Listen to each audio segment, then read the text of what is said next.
can go.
Welcome to Dip-a-Toe. The Dip-a-Toe Show. Did you all see that? Did you see the new intro? Dude, I love it. The intro, you did a fantastic job, Melissa. Thank you. Yeah. I had to create, I still want to make this a commercial, like a legit commercial for IMU TV. Those of you that don't know, we are the first crypto digital asset content creator that is going to be on streaming. They're hosting us on IMU TV with Niall and Rob Nichols, and we couldn't be more honored and excited about that. And so I wanted to encompass all of our shows. I did my best to include everyone. There were a few that got left out, and I apologize for that. And it was very late in the night by the time I got finished last night. I'm shocked that you stay up so late, Melissa. I'm shocked. I know it's you do not seem like a person that stays up till 2 in the morning when you got to get up at 6 in the morning to go to be to work by 9 in the morning. You don't look like an individual that would live a risque life. No, not at all. Not at all. But so I'm super excited. I want to welcome, there's 23 folks in the chat right now or in watching. If you guys would please like, share, and subscribe, share this out. Let's get a bunch of people in here. We got Lisa A is in the house. Rosemary's in the house. Our friend Susan Roblin, K Buddy, Darla. Why were you up so late? You know why I was up so late, Darla. We love you. I was chatting with Darla while I was working, and I was up. I was up really late. This is going to be a great show. Tonight we have a panel of some of the favorites in the crypto digital asset space. We're going to deep dive with our expert panel. And I do consider them experts because I know all these people personally. And I know that they have spent every bit of time that I have spent, if not more, researching this topic. And so they're they have their own perspective on things. And so I'm really excited to share that with you. We have Optimistic Prime, Amanda. Everybody, if you're on X, you might know of her with Wandering Footprint and the Blue Umbrella token. Amanda's going to be giving away some butt tokens tonight. We're giving away now. We're going to give away some more butt tokens this evening. We're going to try to do the randomizer tool, and we'll see how that goes. And then who else we got, Simon? We got Miss Keita, our lovely Keita. She's going to give some of her perspective this evening. Those of you, she had a show on X called Keeping It 100. That's on hiatus right now, but she is a favorite on the Dip-a-Toe Show and a stand-up co-host. Coming in and being a guest on our show. So you probably are very familiar with her. Then we also have Stone, who hosts a crypto show, Coffee and Crypto in the Morning with Stone. Those of you that are on X, check him out. It's at 9 o'clock in the morning. It's wonderful. You grab your coffee, you just listen, you put your earbuds in, and he always has a bunch of wonderful people on his program. So we're excited to have him on.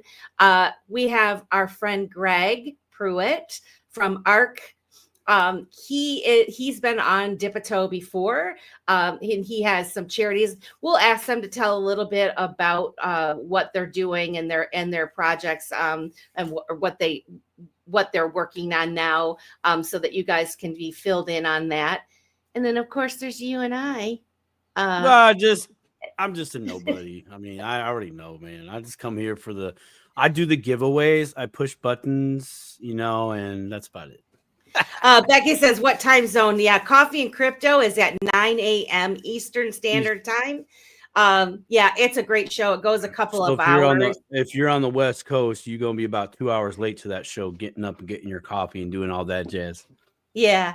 But tonight we're going to talk about, I don't know about you, Simon, but since the price increase and President Trump's in office now, some moving and shakings going on, I'm starting to get some phone calls about. They're not bill collectors, are they? No, they're people saying, okay, good. How do I buy XRP, and how do I buy Bitcoin, and how do I, and what should I buy? And so I thought that'd be a perfect time to talk about, good topic. Good yeah. topic. And then of course, for those savvy crypto holders, we're going to talk a little bit about exit strategy. And then finally, I kind of want to touch on the whole outburst that happened last week with the Bitcoin folks really upset about the proposal of something other than Bitcoin being in the strategic reserve. And so I think that is a fitting topic to touch on. So yeah, it's going to be a pack-filled show. Super excited. It is. I think that third topic you're mentioning there, that's really going to push the 3, possibly 4 hour mark on our show. Even though we're not trying to take it there, I mean, I can just feel it in my bones because it's a hot topic. We all have different perspectives, especially the experts we have here tonight, which is like, I mean, real talk, this is the new experienced individuals that are coming out into the public.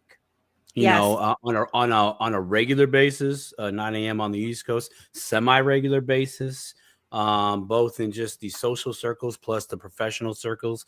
And so basically, in my opinion, we have the experienced, fresh voices that are going to be here tonight, plus all our seasoned Dipitoers.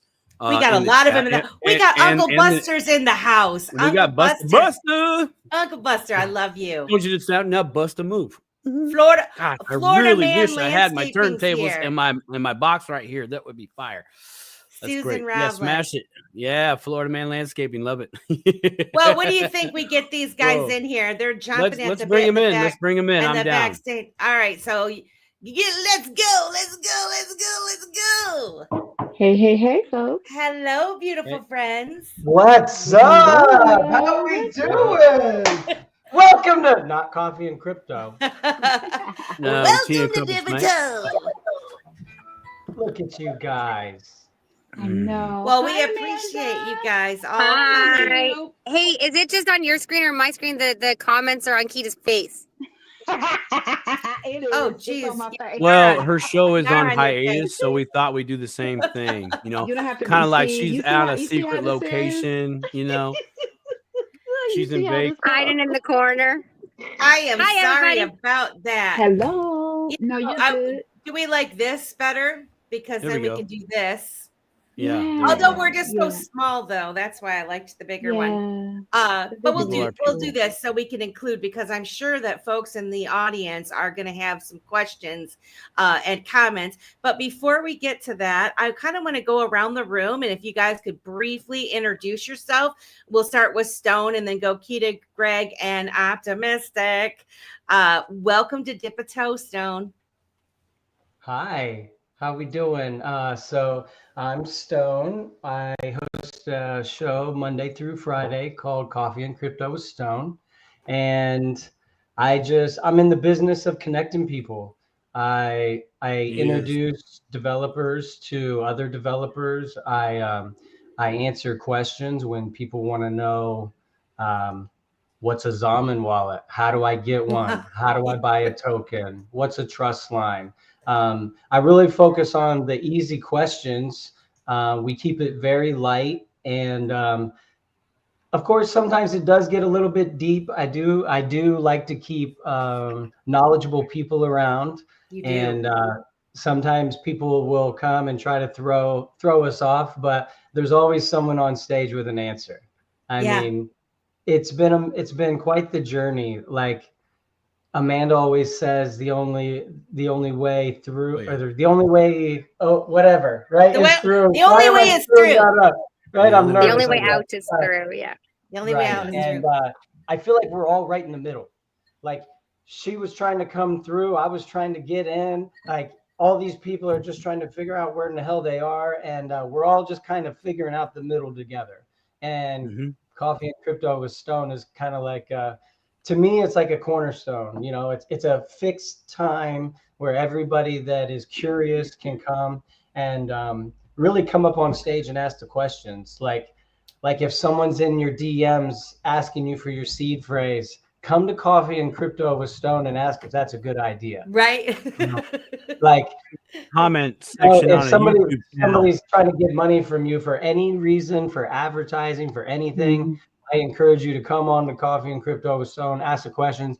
Amanda and I will figure it out. You know, Optimistic Prime, Lady K, Karma, we got it all. Yeah. Well, we're super excited to have you on tonight because I know you have a lot of insight there.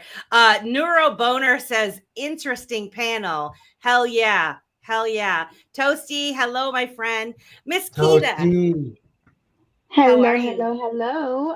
So I'm Kita. That is short for Makita.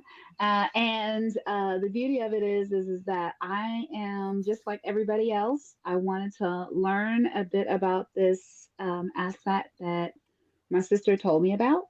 And I think I kind of took what she gave me and ran with it, and really got to understand quite a bit about it, and then started to just discern from the information that I was able to get from white papers to, getting with people who are really well versed and understand this whole digital asset and cryptocurrency space, like T's Crypto Spot, Kurt Moore, and and all of these different people like that, and kind of got some understanding. And as I got understanding, I was like, okay, there's a lot of people that don't understand it. And there's a lot of people that aren't well versed. And, it's like Greek to them in looking at it. And because of that, I wanted to at least give them a place that they could ask questions and really be able to get some answers that weren't necessarily as techie, because I don't profess to be one. And then on top of it, then also get some commonsensical things that aren't so common because they're in a space that's new to them. And so because of that, my goal has always been that the more you know, the better you're off you'll be. You know what I mean? And as of right now, those of us that have been in this for the time, like I even though I've been in it for, it's 2025 now, so about 4 years now, I still feel I'm a newbie in this. Yeah. You know what I mean? Because there's lots of things that I just don't understand. I can understand it if I put my mind to it. I think anybody can, as long as they read and, just read. I think that might help. However, if I can answer those questions, that's fine. Now, those people that, as you were talking about, you probably talked about it till you were blue in the face, and people just kind of disregarded what you had to say until they saw some price appreciation and news coverage and lawsuits from government agencies and things of that nature. And then that I'm sure I could probably be a bit petty about it. But at the end of the day, if we are chosen for this, it is our duty Yes. to give the information to whomever is asking for it. Because if they're asking for it, that means they really want it and need it Yep. and could possibly do something better with it. So that's a little bit about me. And outside of that, I'm a nurse by trade. That's so sweet. Thank you. I'm a nurse by trade. So yes, I take care of people on a normal basis. So taking care of people in this space is kind of ingrained. And then on top of that, I do a little bit of everything. As you saw, if you look at my story, I was cooking a day and making like Caribbean food, and and then I do a lot of other things as well. So other than that, I'm just super happy to be here. Thrilled that you all asked me to be here, and of course, Miss Melissa's my sister from another mister, so so I'm always here for her. She knows that. So Well, I love you, and I am so absolutely. thankful that I met you, and Yeah. I really appreciate you always being there. And I can't think of a better person to give advice to the newbies than you. And so you were at top of mind for me. So Thank you, ma'am. I appreciate that. thank you, Mr. Greg. How are you this evening? Thank you for joining the Dip a Toe Show. Thank you for having me. What's up, everybody? I'm Hey, Greg hey, Pruitt. hey. I'm the CEO of ARC Institute, where we are tokenizing charitable giving and donations. I think we got some really cool topics to discuss tonight and a great panel to do it. And I'm absolutely honored that you asked me to be here to pretend like I'm qualified for this. Anybody that's been in this space for longer than a year or two, things move so fast, right? So even us that have been in it, 2019, 2017, 2015, some of you guys, things change, right? Mhm. What I knew back then, or what I thought I knew back then, things have evolved rapidly. And so I just want to say, for those of you that are starting to dip a toe, you're not too late. And actually, you're blessed because you have all of us that have been in the trenches for these several past years, and we're here to help you, and we actually want to help you. So you got that going for you. But Greg, what can you tell the audience a little bit about what you do? I mean, we've had you on the show for your ARC project. You want to tell them briefly tell them a little bit about that? Sure, yeah. So what we do is we use a very intelligent tokenomics model that was made by Patrick Riley. And we use it to generate funds every 2 weeks. And half of those funds go to pay 4 really great charities and also give a passive income to all ARC holders. Wow. We've recently added a couple of other charities as well as part of our phase 2. So basically the charities can hold ARC, and then they not only get the passive income for it, but they also get funding based on the amount of ARC they hold. So we're actually talking to a third right now that we're trying to onboard for it, and it's going well. We're doing a lot of building in the background. We're building a new wallet for the entire ecosystem. Nice. And we're getting debt reaping up and running as quickly as possible, and fixing a lot of the stuff on that back end as well right now. So we are definitely staying busy.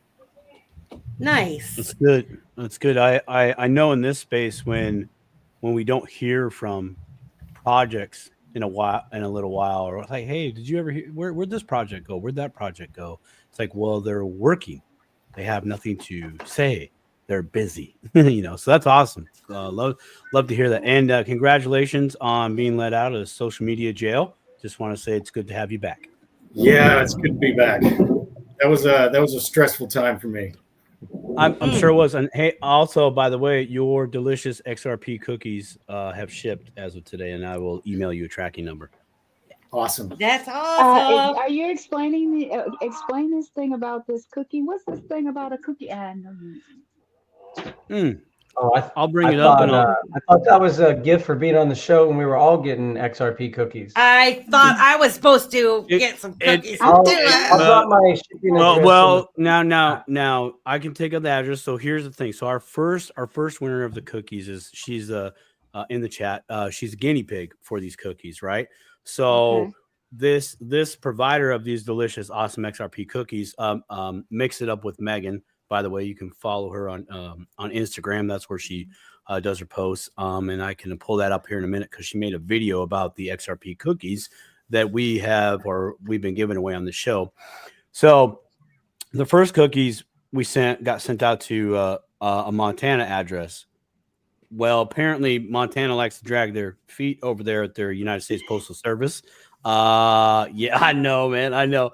So they've been there for 10 days at their post office, going back from one side of the state to the other, and now they're on the way back. So be patient on the cookies. So gotta be as guinea pig number 2. We're gonna see how that state does their and this is why the blockchain distributed ledger right. for the giveaways. But yes, some cookies. We need to tokenize these cookies. I know. I spoke to the creator. I'm like, look, can you make these? And in fact, here, Miss Keita, I don't know if you're aware, and this is the cookie. See, this is what I'm trying to say. You don't need, okay, so first of all, full disclosure, you all don't know that I went to school to be a pastry chef some years ago. Okay, then this is great. I'll send you some because you're gonna break it apart and you're gonna tell it. You're gonna be able to provide some feedback. This is a basic, real life, physical reality beta test. That's what we're doing. Toasty wants to know if they're special cookies. No.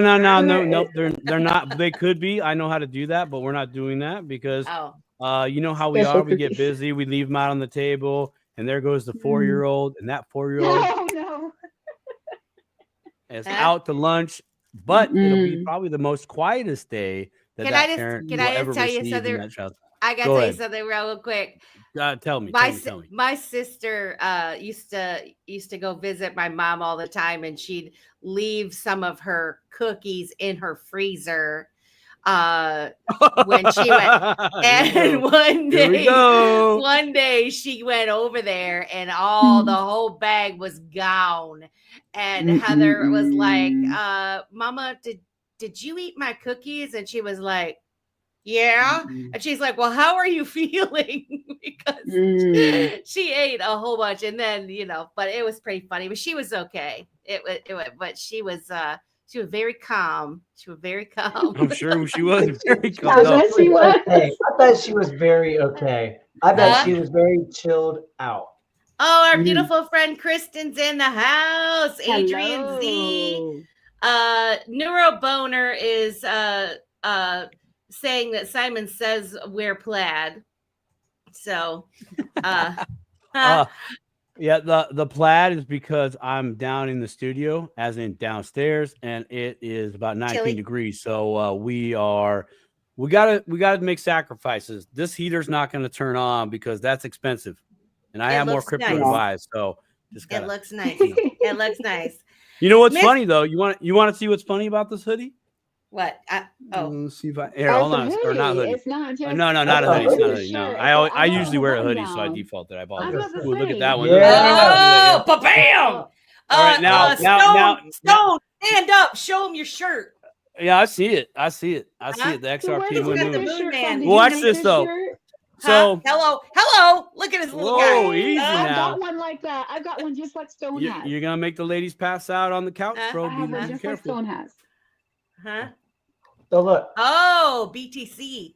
Very nice. So out of BTC comes XRP. We're going to talk about that later. Oh, absolutely, we should. We have 97 people in the house. Thank you guys so much. Please like, share, and subscribe. We met our 500 goal on our YouTube. Now we're going for 1,000 subscribers. It would really help us out. So go to @Dipito on YouTube and subscribe, please. Miss Amanda, Optimistic Prime. Welcome to Dipito. Please tell our guests a little bit about yourself. She is the most positive woman in the space, probably one of like top tier, no Yes. joke. Go Absolutely. ahead. Sorry, didn't mean to cut you off. Optimistic prime. The prime of figure. the optimisticism. Yeah. Yeah, my name is Amanda Jones Archer. I live on a school bus. Have for almost 7 years with my 3 little kids and the man of my dreams, who rides a bike to work. My background, my first degree was international development, and my second degree was nursing. Is it just me or I can't hear Amanda? Can you hear me? Yeah, You we know what it can now. did? Can you hear me now? Yep. Yes, She got a phone call. Mhm. No, it went to I'm in the truck and it went to the Bluetooth. So Oh. I'll take it. Can Gotcha. you guys, you can hear me okay? You can hear me okay right now, and then I'll take it off You're- when I'm done talking. You're Yeah. you're kind of Yeah, choppy. you're kind of popping. You're popping. Mhm. You're a little poppy. Okay, I'll come back in a second. I'll just take it off Bluetooth.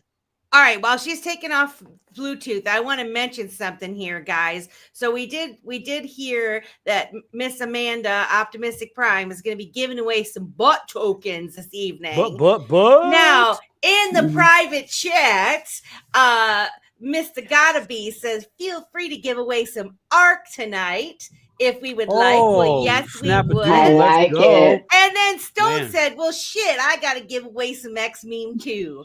So not only 1, but 3 token giveaways this evening. So we're going to have to, maybe, I don't know, we'll have to do some like rapid fire. You guys are going to have to decide how many you want to give away and what your word is, or how we're going to work this out. But and actually Uncle Buster, I got this off a year show because I enjoyed it so much. They have the coffee time with Buster and Berserker. And I really enjoyed how they were giving it away. I thought it was super fun. And so I thought we would try it ourselves here on the Dipito Show. Mm-mm. I'm back. I can barely Amanda. hear you, so I'm going to have to figure it out afterwards. But Okay. yeah, so my background, I said that, and I'm glad it all failed for me, to be honest with you, because I love my life, my little life. I've been building projects on the blockchain since 2021. I started my humanitarian project in 2020 called The Wandering Footprint. It started off as a tiny home show that got usurped by the apocalypse. And so I moved it online and built an app called the Wandering Home Directory. And then I started thinking about how I could have an internal marketplace with an internal token, which is what caused me to start looking at the blockchain, which I started on Stellar. And then I found a lovely group of people who knew more about XRP. And that led me, and then X got free, although it's not always free, in terms of Greg getting jailed, which really bothered me and upset me, and I'm really glad he got his profile back, but we'll talk about that at another time. So I ended up on X, exploring more about the XRPL, and I remade the Ohm coin, which is the one I made on Stellar, as the XOM token in November 2023, and it sits there and awaits the day that it gets free, because I want it to be perfect. And one of the things about this space is that you can only learn by doing. It's just so much information, and it's such a new realm of information that I find that you can talk about it all you want to, but until you dip a toe, until you get in the water, it ain't, it's too confusing. And so I built the Blue Umbrella token February 29th, 2024. And that's been my project for this year, essentially as a calling card to the dream of heaven on earth that I have. And so I've been focusing my time on that. And yeah, I mean, there's so much more, but that sort of summarizes me. I believe in heaven on earth, and I believe that the only way out is through, and together we can change the world. But, everybody has to be hero of their own story for that to happen. So thank you so much for having me here. I mean, Greg joked about not being qualified. When Melissa's like, you want to come and talk about a panel of this every time? I'm like, I don't know if I'm qualified. She's like, of course you are. I'm like, okay, we'll try. So thanks so much for having me here. It's so nice to see everybody's faces, because I'm sometimes co-host when Simon says if you're on the West Coast, you're 2 hours late. That is me. Probably 2 to 3 days a week. I wake up at 7:30, 7:45, or 8 o'clock and get to go on this phone show for 5 minutes or 10 minutes or whatever. But I usually make it at least 2 days a week and get to co-host and hang out with the cool folk there. And yeah, that's me. Well, thank you. And so are you gonna leave and come back and try to get your audio? Because your audio is people say they can't really hear you and it's very poppy. Oh, it's still really bad. Yeah, you know what? Okay, so I'm sorry to do this in real time with you, but because you've made me an admin, I'm very afraid of hitting the end button and then closing your show down. So can you kick me? Kick her out. Yeah, I'll kick you out. Yeah. Wait 1 second. You did it. She's not. No. Is she out of it or no? No. It won't let me do that. Would you check on your end there, Miss Melissa? I can remove from stage, but the edit name the and Bye Felicia headline button, I don't have that. I think all you have to do is hit leave studio. So I don't have that button. All I have is end. Oh, don't hit end. Yes, exactly. Maybe I'll just close the window. Maybe. Yeah. Try that. And then you guys can just take me off admin just to be on the safe side. Can you do that from here? I will work it out. Yep. Okay. Yep. Sorry for complicating matters. That's okay. No problem. This is real life. It is real life. Simon, you want to work out some deals with talk about the giveaway and while I try to do some administrative stuff here in the background. Sure. Well, we can do that. Since Miss Amanda Jones is not here, we can do a let's go to the private chat real quick. Because I want a code word. So for those giving away, Mr. Stone, Mr. Gotta Be, please in the private chat, please go ahead and put in a code word for y'all so I can put that into the special machine over yonder here, and then I will tell the crowd on to please enter that code, and then we will do the randomizer, and it will pick out somebody. Since Melissa's also doing that, I want to get your guys' quick thoughts on trading bots, or rather AI agents / trading bots. I don't like it. I don't like it. I don't like it. Which part? It's just, to me, I just feel like it's some serious manipulation in the market, and I just see a lot of people just getting wrecked behind it. They can. They can even with I know, like for me, I was looking into trading bots way back in the day, and you had to buy the bot, and then you had to buy the strategy separately. So if you had the wrong strategy, using at the wrong time, wrong coin, then you totally get wrecked. And so that wasn't a good fit for me. And now, I can see I'm attracted to it mainly because I got to learn AI. I have to learn AI because it's going to be a part of our lives in the future. Like there's no escaping it. It's here, from a learning standpoint, so I was just trying to get some sediment, but yeah, you can get wrecked for the trading. But what about just AI agent, that makes decisions on your behalf? How do you feel about that? No, not gonna happen. Sorry. I call that the Sag in me, but okay. No, I don't like anybody making decisions for me that I can't. I just feel like I should be able to make my own decisions. Now, if you're implementing something that I've asked you to do, that's a whole different ballgame. But you making a decision for me, not so much. So this is a really interesting topic because there's so many different types of bots, right? Trading bots. Right. You've got bots that are just doing arbitrage, so going back and forth between different exchanges, which is a good thing because you want to keep the balance for the prices on each exchange, right? And if the further away it gets, just too little liquidity. but there's also sniper bots out there that are, trying to snipe before people can buy meme tokens. But that's what I'm talking about. That part right there. I've gotten into trading a little bit, and I've been watching the actual market, and it's all algorithmic right now because we're not in a utility space right now. So it just seems like there's more people getting wrecked behind it. There's I've found a bot and kind of dug into it, and it looks like what's happening is they're listening to pretty much every token that's being traded on the XRP ledger. And if there's ever a huge buy come through, like, a buy that moves it more than 0.5%, it'll actually buy before that trade happens. And then it'll sell on the other side of it and make a little profit. There's bots that are just trading the buy and sell orders on the order books that are actually giving liquidity to these tokens that don't have a lot of liquidity. So in that sense, it's pretty good. It's a it all depends on can I chime in? I'm sorry. Yeah. So I agree with you, Gotta for sure. But it all comes down to motivation. What's your motivation behind the action?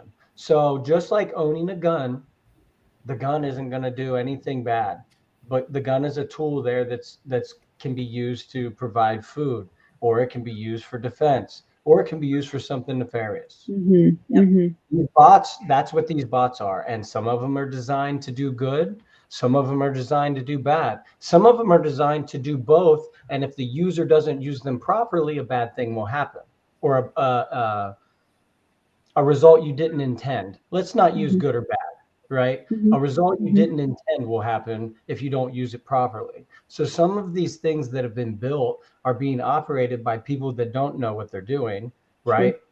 Resulting in something bad happening. The bigger problem is the people that know what they're doing, that are creating the infrastructure like a node, so that they can attack a listing before the web page can download. Yeah, they snipe it. Yeah, they are purchasing a huge order. So the person that launched the coin had no intentions of doing anything wrong. But these people, prior to it being loaded, that's going to be illegal. That is going to be illegal. And there's people right now trying to create things that will put a safety net in between the user and the person launching it. There's this window that those of us that don't understand see it as very, very minuscule small. But a nanosecond offers the opportunity to do so much damage with the right technology. Especially with the low liquidity in these tokens starting out. There's only 100 XRP liquidity in these tokens. So the very first few buyers in that first ledger, they get so much of the percentage of the supply. And what's so beautiful about this, and I've had so much fun listening to William from Zoj the past week. He actually built something to create tokens to make it look like a first ledger token.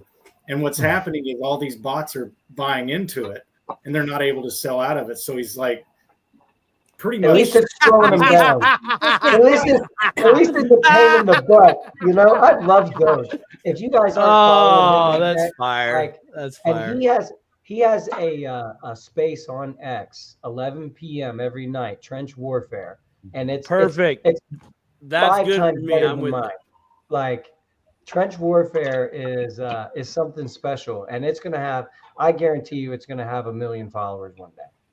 Like, the way I'll just leave it at that. Go explore for yourself. I just want to say, and then I want to get us back on the train. They've been using bots for a really long time, for in the markets. Which is why a lot of us little guys haven't been able to really participate effectively. You can't win against them. I'm not super savvy on it. And I forgot to say this, because we are going to be on IMU TV. we need to start including, and we should have been including, this show. We're not providing financial advice. You have to do your own research. Anything that you're looking into investing in or utilizing, you need to go and talk to your professional that you pay to get that advice. We're not giving you, we're giving you our perspective and our experience, but crypto ain't for sissies, and you do have to do your own due diligence. You know, pull up your big boy, big girl panties and do the work. But we are definitely here to support and help you. But when it comes to these bots, I too, as many of you know, I dip my toe. I'm very cautious in things that I participate in.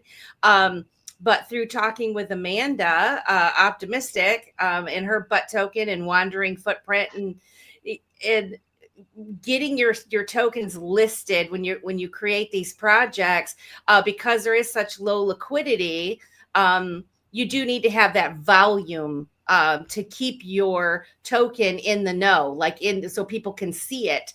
And so that is where you can utilize a bot to kind of keep helping your token be able to be seen until you gain enough organic traction. So it's not necessarily a bad thing, but it's something that you should really look into and understand. So like Stone said, you don't get bamboozled by it. Bamboozled. Gotta get bamboozled, baby. Nobody wants to get bamboozled. No bam bam, no bam bam, no Gouda. No bam bam, no Gouda.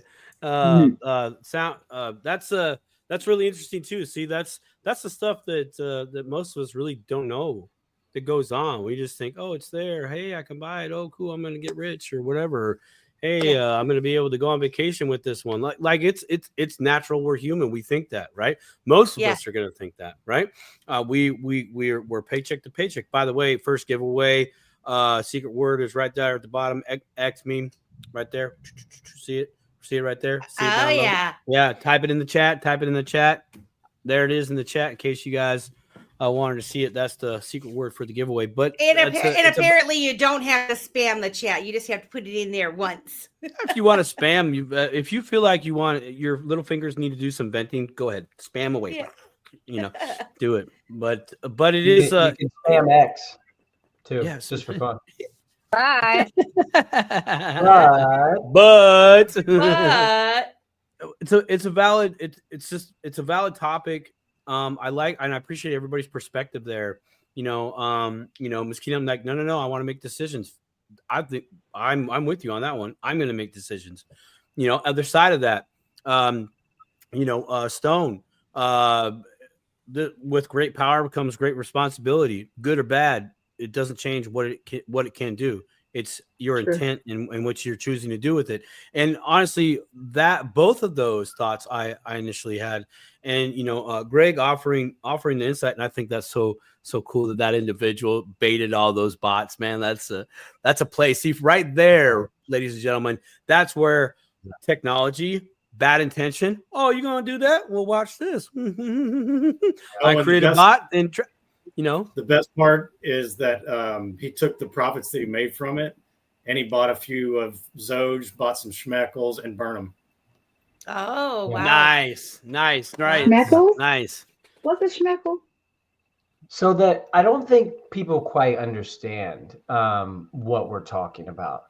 No, so what they don't. The bot you're talking about that can benefit a project that has low liquidity or low trading. See, the reason it's necessary is because your token will fall off of visibility and searchability of the ledger if it doesn't have a certain amount of volume per 24-hour block, right? Mm-hmm. So for very easy to understand purposes, someone like Amanda that has the butt token, her followers are holding it. They're not trading it. They're not dumping it or putting it up for sale. So she could create a bot that she could fund with her own XRP, and it would just go down the ledger and slowly make the purchases, micro purchases. There's nothing nefarious about that. That's That is Optimistic Prime using a tool to generate visibility of her token. And in the meantime, she's providing liquidity to her project and acquiring some of her tokens that then she can later put up for sale and then repurchase again or whatever. Right. Right. And when right. you say That's it like perfectly that, fine. that makes complete sense. What these people are doing is before it's able to be purchased by anyone else, they have a mechanism to see the ledger before anyone else because of the software and hardware that they have and the connection they have to the XRP ledger. It's almost as if they are standing in between the person launching and the customer purchasing. So they have that time where they can spend $1 and get a 8% or 10% quantity of the total volume.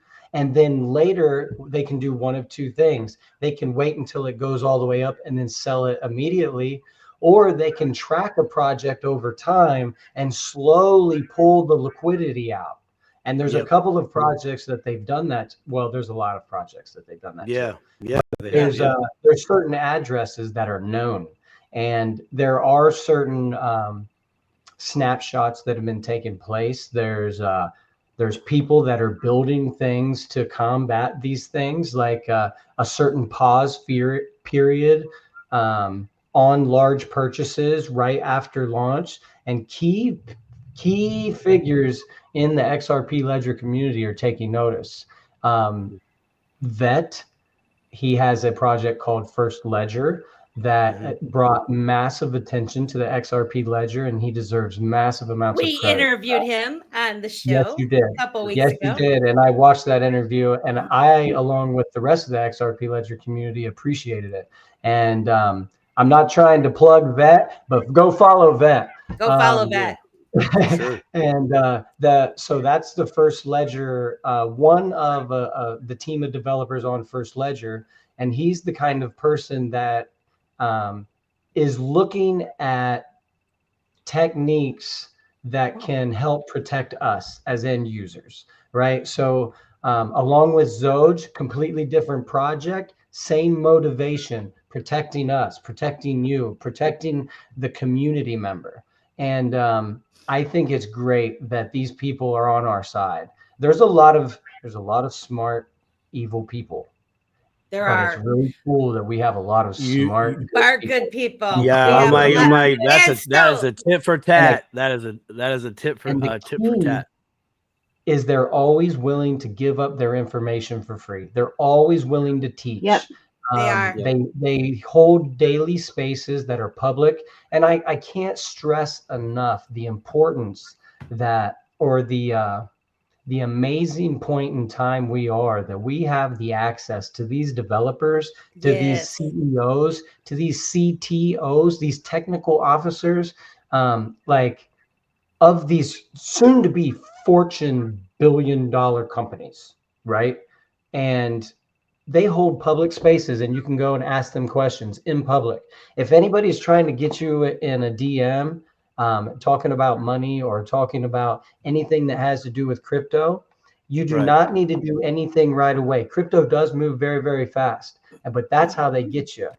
Take notes, tell them thank you for your time, and then come to a public space with somebody that has a reputation, right? Like Zoj, like Vet, like me, like Optimistic Prime, and ask us on a public recorded space if it's a good idea. Yeah. That's how you know you're going to get the right answer. So I want to get time.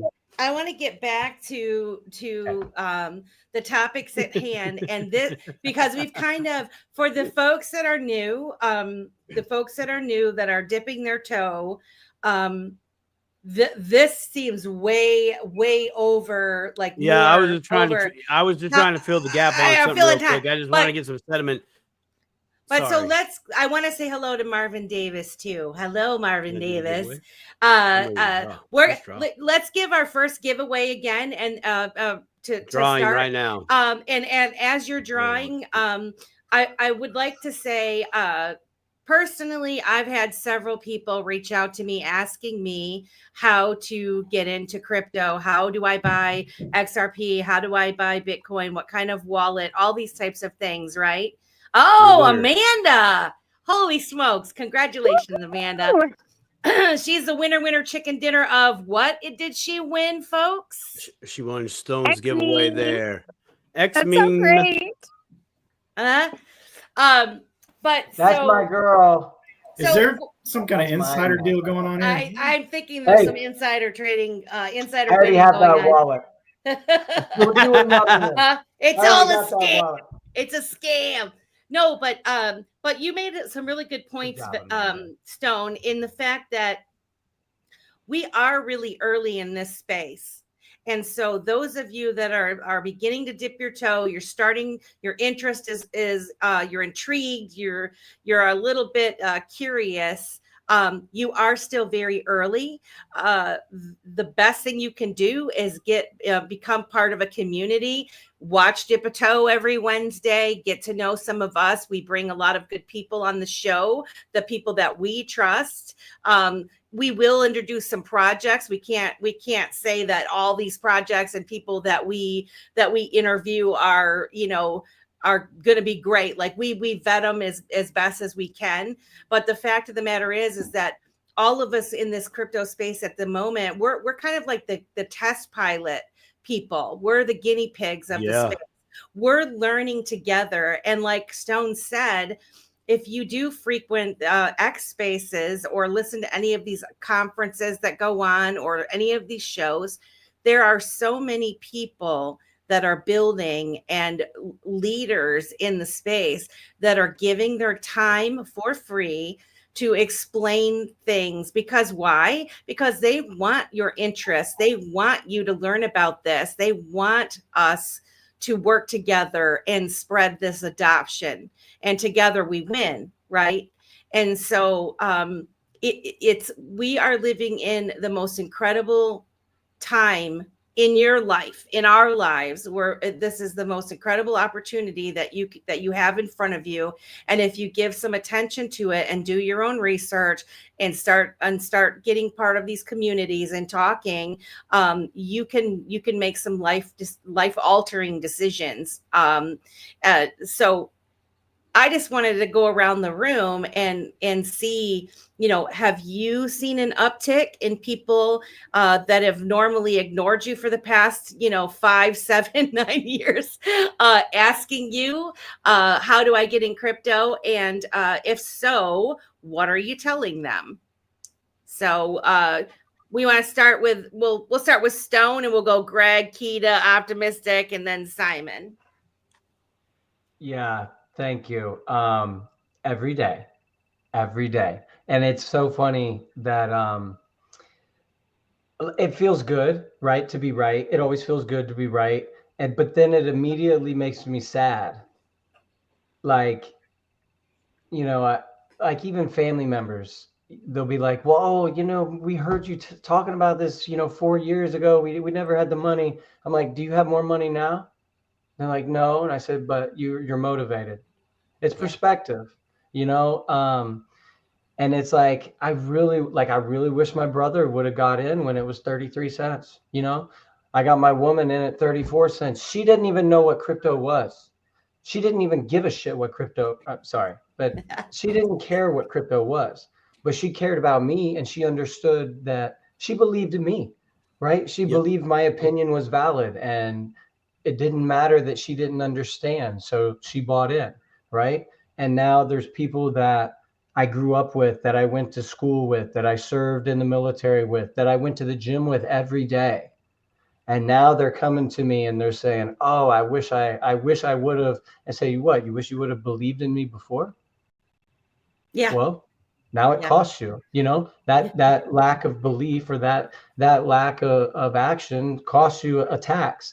And like I said, it's mixed emotions. I feel bad, and then I feel bad, I feel bad that you didn't get in, and then I feel bad that you didn't believe in me, or you didn't think that I was right. I know you're not supposed to use ego's bad, and like it wasn't me, but like if I do that, if I put in this much effort into something to figure it out, and then I share that information with you, at that point, you have to decide whether or not you believe in me if you don't understand the information given. Yep. If you've never driven a car and I tell you how to drive a car and I show you how the car works, you're going to get in the car and drive. But when I talk to you about finance and what the Swift banking system is and the corruption and what problem there is and that there's a solution already in place, you don't believe that? Pay your tax. Yeah. You should have believed in me. Yeah. I have to say that that really resonates with me, Stone, because we and I think we all kind of have had that. I mean, I literally have thousands and thousands of hours. That's such a sweet shirt. I want one of those.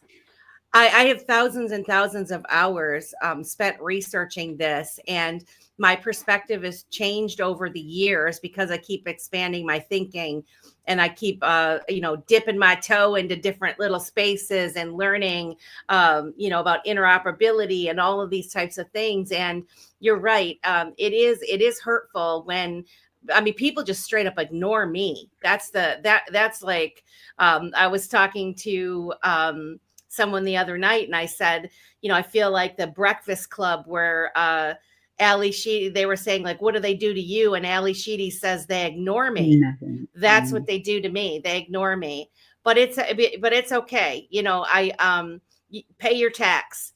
If you're giving some attention to it now, pull up the bootstraps and let's go. Right. Greg, what do you got? What, are you getting people calling and texting and emailing and asking you how they can get in to crypto? At least every day. It's crazy how many people I haven't talked to in a while. For the last 6 years of my life, everybody that meant something to me, that was close to me at some point, I wanted to take them with me on this journey. I wanted them to benefit just as much as I was. Right. Maybe half of them listened. The other half didn't care. And that's fine. I never took offense to it. I've got tough skin anyways.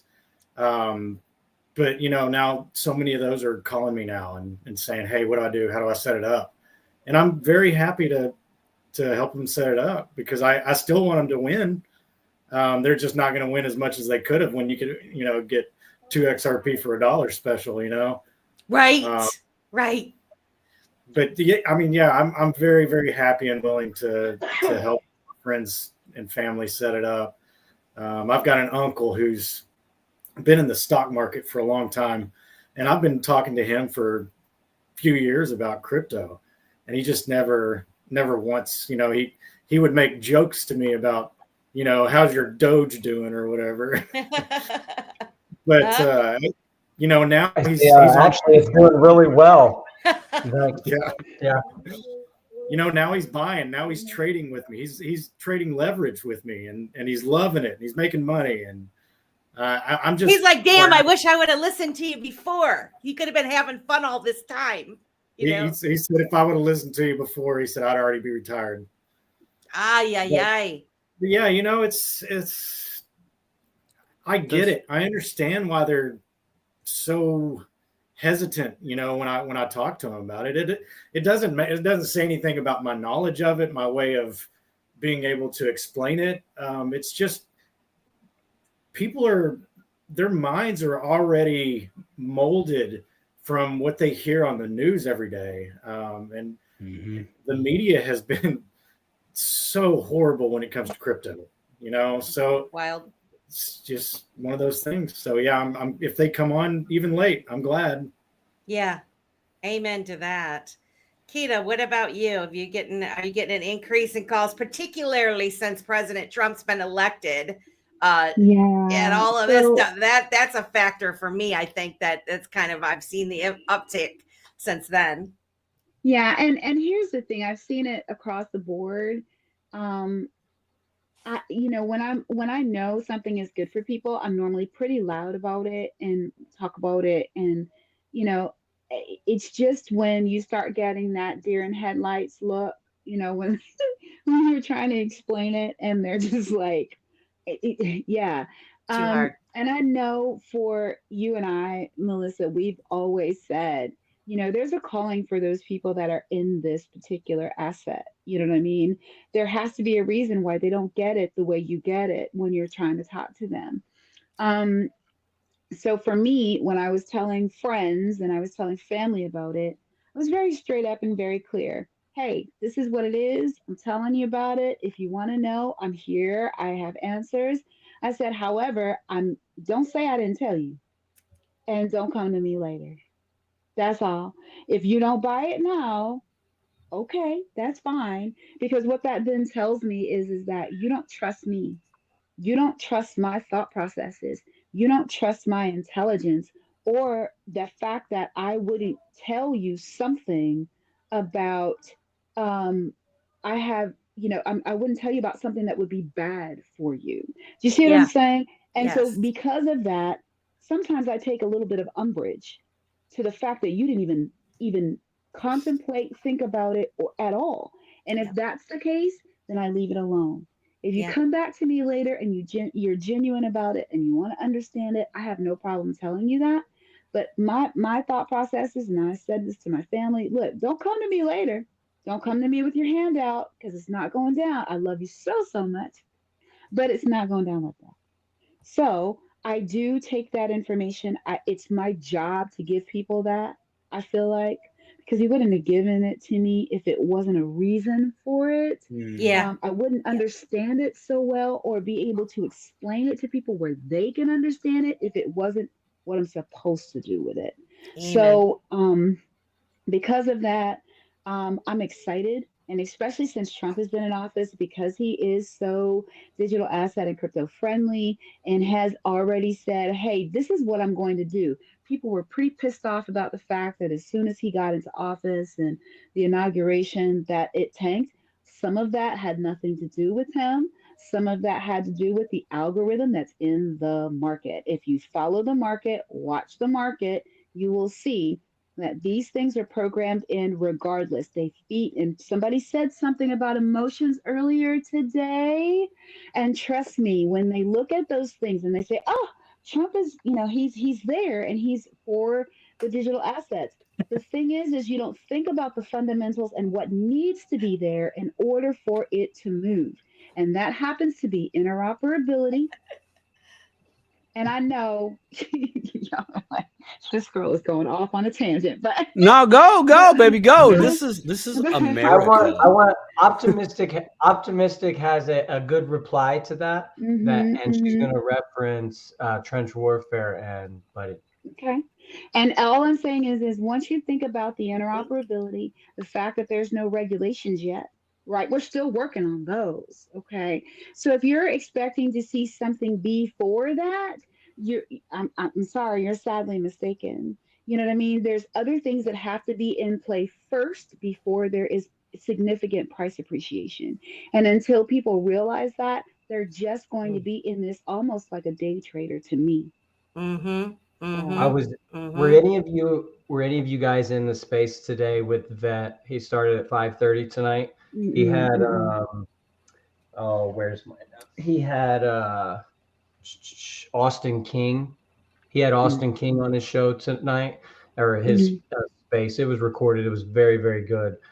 He is the founder of OmniChain, and he mm-mm, originally sold his first company to Ripple. Not to get into mm-mm, all of that, but mm-mm, I got sidetracked way bad on that. I wanted to bring it back to what you were saying with the market and how mm-mm, Trump coin or whatever. mm-mm. So there was a couple of psychological indicators with Trump launching that meme coin. If you don't understand, I'll tell you. So basically, without saying it, he said that crypto's okay. Meme coins are scary, but they're okay. Solana is getting a hat nod because it was the first one that he put a meme coin on, and he has already embraced XRP Ledger with the RLUSD. And when Austin King was on there, we referenced some of the things that were talked about with Brad Garlinghouse, with about the technology that Ripple has, all the all the connections he's made with all the different banking all around the world. And basically that the RLUSD is essentially going to be the king of the stablecoin market, right? And the fact that Trump has XRP in this hand, and now Solana embraced in this hand with that meme coin. He hasn't acknowledged anything about it except for the fact that he nodded that his team launched it. Yeah. And we have that sound clip for anybody that missed it, because I needed it for the argument later. Anyway, my point is, well, not only that, Stone, is he went to the Bitcoin conference. He is included and had conversations with Bitcoiners. And so as far as I can see right now, just with the outward appearance is no one chain to rule them all. Interoperability. There's a lot of different, lot of different things going on. And so it doesn't appear to me that he's chose a favorite, that he's picked a favorite, which many groups seem that they want. We don't want that. You don't want that. You don't want anybody in government to pick a winner and loser. And so the way that this is all unfolding, I think it's being handled delicately and the way that it should be. Maybe some people don't like it, but there's a lot of people in the world, and different strokes for different folks, right? And that's what we want. We want to be able to operate with each other the way we choose to do so. Yeah. What everyone needs to understand, everyone that's listening to this, write this down and fold it up on a piece of paper and put it somewhere. Everything is going to be tokenized. Everything is going to be tokenized, and everything is going to be connected through the XRP ledger. I was about to say. XRP ledger needs fuel to operate. In order to operate, it needs to use XRP, right? These other, like OmniChain, these other guys that are developing these things to connect all the ledgers, if you get an NFT or an NFT, think about this. An NFT can be a programmable document that you can sign without having to use your signature. So you can forget about having a notary. You can forget about the waste of time going to a bank. You can forget about the waste of time to do anything you can do in a bank on your phone with you. And it's your digital signature automatically, because we don't care who you are. We care where your money is. Yeah. So that wallet is going to be you. It's going to streamline everything. Everything that you do now, you're still going to be able to do it in the fiat world for a little while it transitions. But eventually everything is going to be tokenized that you already do, because it can be. Because it can be, and it's progress. So whether or not you believed in the internet when that first came out, guess what? You're using it now. Right. So and the other aspect, technology, it's going to come back. It's going to exist. Right? Yeah, you're exactly right. Everything's going to run on the blockchain. Everything. Well, not only that, and not only that, and I apologize, optimistic. I promise you, I'll show. I know. I promise you. Get her in here. That I think that is so amazing to that is the fact that XRP at its base is exchanging value for value. When you think about it from that vantage point, value. What is of value? It's infinite, the amount of things that can be of value. People always think about it in just the mindset of a token. If you tokenize oil, you tokenize air rights, you tokenize books, you tokenize anything. You can tokenize anything. And that's what makes the XRPL so important, is because it's value. So, and we're talking Optimistic Prime. What do you got to say, my friend? I'm curious what Stone thought I was going to say. So you Bunny would say, show me the chart and I can tell you the news. And every time someone brings up like a dump like that or a chart, you usually reference that back. So I thought you would. Totally. Yeah, absolutely. I thought about it.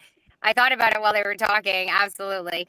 Yeah. And I think that, he's been talking about this week for a while. And so it's very interesting to sort of see, the telltale signs, and where Melissa wanted to talk about that in a little bit about, how to get out and what's your plan and everything like that. You're asking about whether or not people are calling me. Yeah. Nah, people don't call me, guys. You're my people. I was saying to Melissa today, I went to call her and it's just like Melissa, Melissa, Melissa, Melissa. I'm like Shay, Melissa, Melissa, James. And so, yeah, I don't know. I think I ran away from my life 7 years ago on a bus. That was really hard for the people that love me, to sort of see me, and that, they were worried about me, and then we got pregnant, and then they were worried more about me, and I had to you guys got to stop worrying about me. Like I do choose my life, and then the apocalypse happened, and that really forced a wedge between me and almost everybody. And so that was pretty hard, and I had 3 people that that said, okay, you can show me. 2 of those people, they did, well, one of them was my cousin, and that was a few months, I think actually it was like 6 months ago. So she was really excited when it went up to, $1, $1.50, $2. She wrote me, she was pretty excited. She was the one that helped me, when I was in LA. She's the one I got to see in LA that I hadn't seen in 6 years. So that was pretty exciting. So when I spent my XRP to go to LA, I gave it to her. I was like, can you pay for things and I'll just send you my XRP so I know that it's going to go to good use in the end. And if you become a millionaire out of my trip to LA, then yay.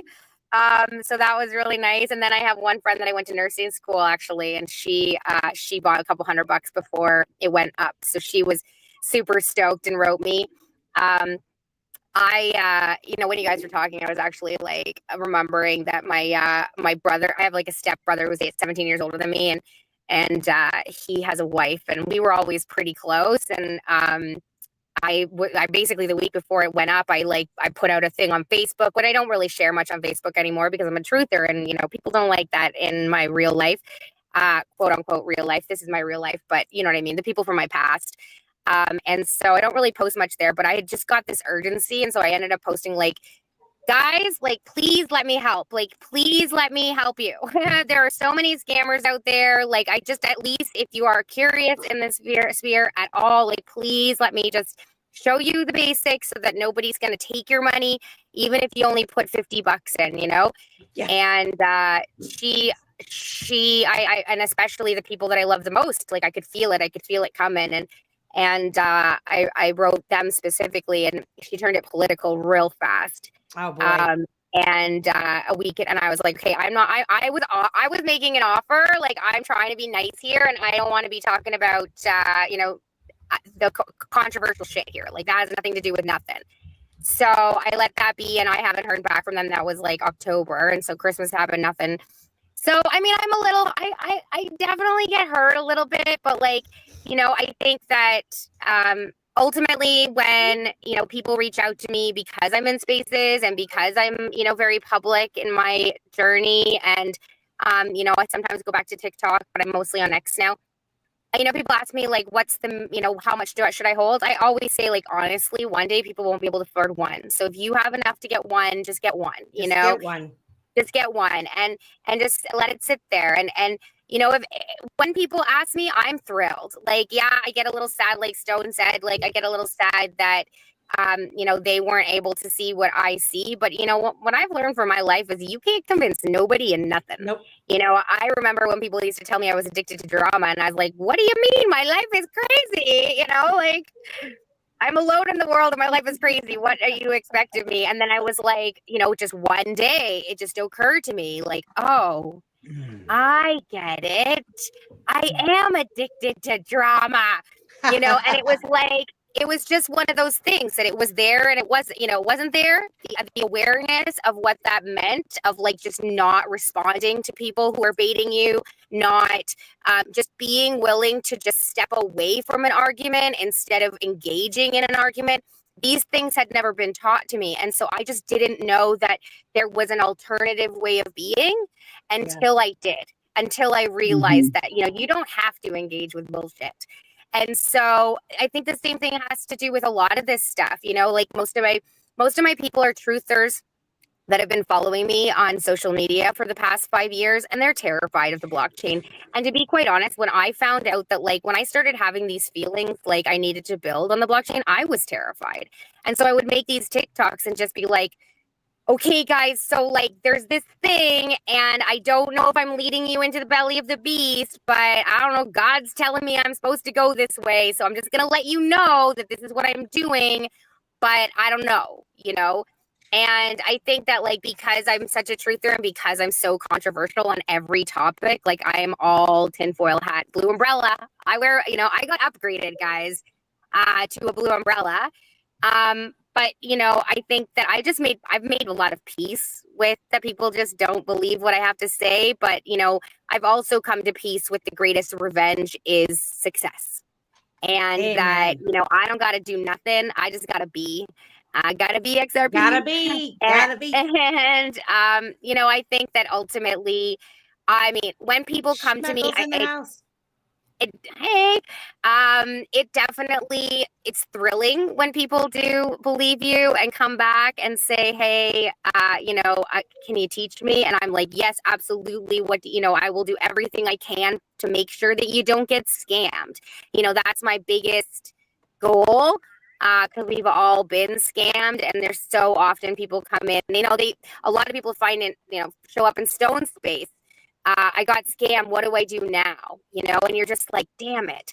So, but I can see that the energy is picking up, and I can see it from my friends, and I'm really excited for people, and I'm really excited. I know, I think ultimately for me, it's like I'm always living in the like, man, I just wish I could get more. And just my final thought is, to be honest, that's why I built the Wandering Footprint like the way I did. Is I felt like, okay, they don't believe me on the health thing. They don't believe me on this. They don't believe me on that. Okay, they're not going to believe me on the crypto. But if I'm right, I want to help everybody. You know, I want to be there in the end for everybody. And I think that that's probably the hardest thing about my project still being so, you know, hidden from the world, is because I keep thinking like, I want to accumulate enough so that I can help my friends and family out. I want to have the farm where I can get everybody tiny homes. And, you know, if you didn't get your XRP, well, I'm definitely going to get you a little house, you know? And so that's the hardest part about it. But, yeah, I mean, I'm excited that people are starting to see, and I definitely feel more validated these days, and I'm a lot more vocal. Like, I'm right. I'm right. Thank you.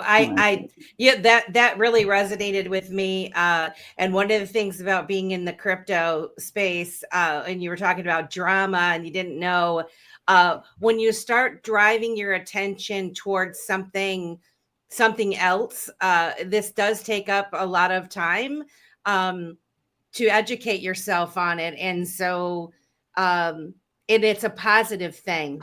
And then you start growing your network, and you start getting attached with those energies that are moving in the positive direction. And it just kind of creates a chain reaction. And so what one of us doesn't know, the other one does know, because we're all individually researching. And so, you know, I stopped trying to get people like, if you want to watch my show, if you happen to know me, and you decide you want to dip a toe, watch the show, and you'll see that there's a whole bunch of us out here wanting to help you. I did want to say hello. We got Mark Anthony watching in the Philippines. He's watching the live stream on X, and I don't think X comes in, at least the chat. I didn't see him in the chat, but I see he's the one that made the dancing. Yes. Yeah, he did. He made my thing. Thank you. Mark Anthony has sent me a couple of songs, and I immediately connected him to Niall over at IMU TV, Collectibles, IMU Collectibles. And for anyone that's watching on YouTube or any of your other channels, I know you're on like 9 different platforms, right? Yeah. Make an X account, formerly known as Twitter. Make an X account, because a lot of information is shared there openly, freely. Yes. And your Telegram, Discord, some of these places you're going to get taken advantage of. Come to an open place and be educated by someone that's not afraid to show you who they are, right? Amen. We got a new member of the family. Hey, Bess, my people, where have you been? We've been right here, my friend. We're here every Wednesday. Dip a toes here every Wednesday. Crypto Glamma TT's here. Hello, my beautiful friend, Daddy Mark and Nice. Zach. Zach and Zay. I hope I'm saying that correct. Welcome to Dip a Toe. We appreciate you guys coming. Simon, I'm really curious to hear your thoughts on this topic. We have 162 people listening. Hey, Melissa, check your DMs. Amanda texted me and said that she wants. Well, you need to Check read the my DM or DMs. put it up on the screen. She wants Okay. to donate what she won. She said, "Was Oh. that real?" I'm like, "Yeah, it was." Oh, yeah. Speaking Okay. of that, did we put My the Amanda. second word? Did we set? No second word, because this guy is waiting for a decision to be made. It's been made, and now I can draw again. Why I Okay. tell the Dipatowers my thoughts on this topic at hand. All right. So Nathan. Amanda, thank you so much for donating it, and I did see that in the private chat there, Stone. I was just waiting patiently for my turn to get the mic in my hand because Melissa knows I don't shut up. So let me By the way, we'll his do a best quick. name. Here we go. Bam. We're gonna draw again real That's my quick. girl. There we Hey, go. and There we she go. is, There we go. Amanda_XRPL on X if you want to follow her. Whoa! The Renegade. Renegade, nice. All right, congratulations. I know who the Renegade is. So I can connect you and him for those tokens, Stone. Hey, in fact, Stone. Cool. So how does the winner claim their prize with you, good sir? They need to download the X Meme Trust line. Okay. And if you don't know how to do that, we could walk through that. You connect your Zaman wallet to either Okay. XP Market or like X Magnetic. Okay. And then you type in X Meme in the search, XMEME. It'll pop up. You scroll down through past the overview and select Trust Line. And then you sign that Contact on your Stone Zaman on wallet. X. That's And cool. then give it to you and I'll send it to you. Perfect. I know who the individual is, so I'll reach out to you with them because they're gonna need a little bit of hand holding along the ways. No, tell them to come to Coffee and Crypto tomorrow, and we'll walk them through it all on all stage. right, perfect. I'll let them know. You He's an guys, East Coaster, so that's good things. this is crazy. We gotta step this up. It's 9:30. I told you it was gonna be a 4-hour show. Y'all thought I was playing games. I just got a DM. I'm about to go get some coffee. Go get some coffee. I just got a DM from XRPTTM, which is in the chat, you guys. It's Jay. the FML. Jay, he's one of my favorites. In support of FML, will donate 3 NFTs to your giveaway. Holy so shit. I gotta do a screenshot of that so that you guys can see that. So Hey, wow, can I be entered? Can I be entered in the giveaway? I want to be entered. Me too. I got a comment, bro. Hello. I want to be entered. When you get the secret word, you're not gonna know. You're not gonna know what the secret word is. Okay, let's be putting that together because I'm gonna share my thoughts real quick on our people reaching out to me in flux.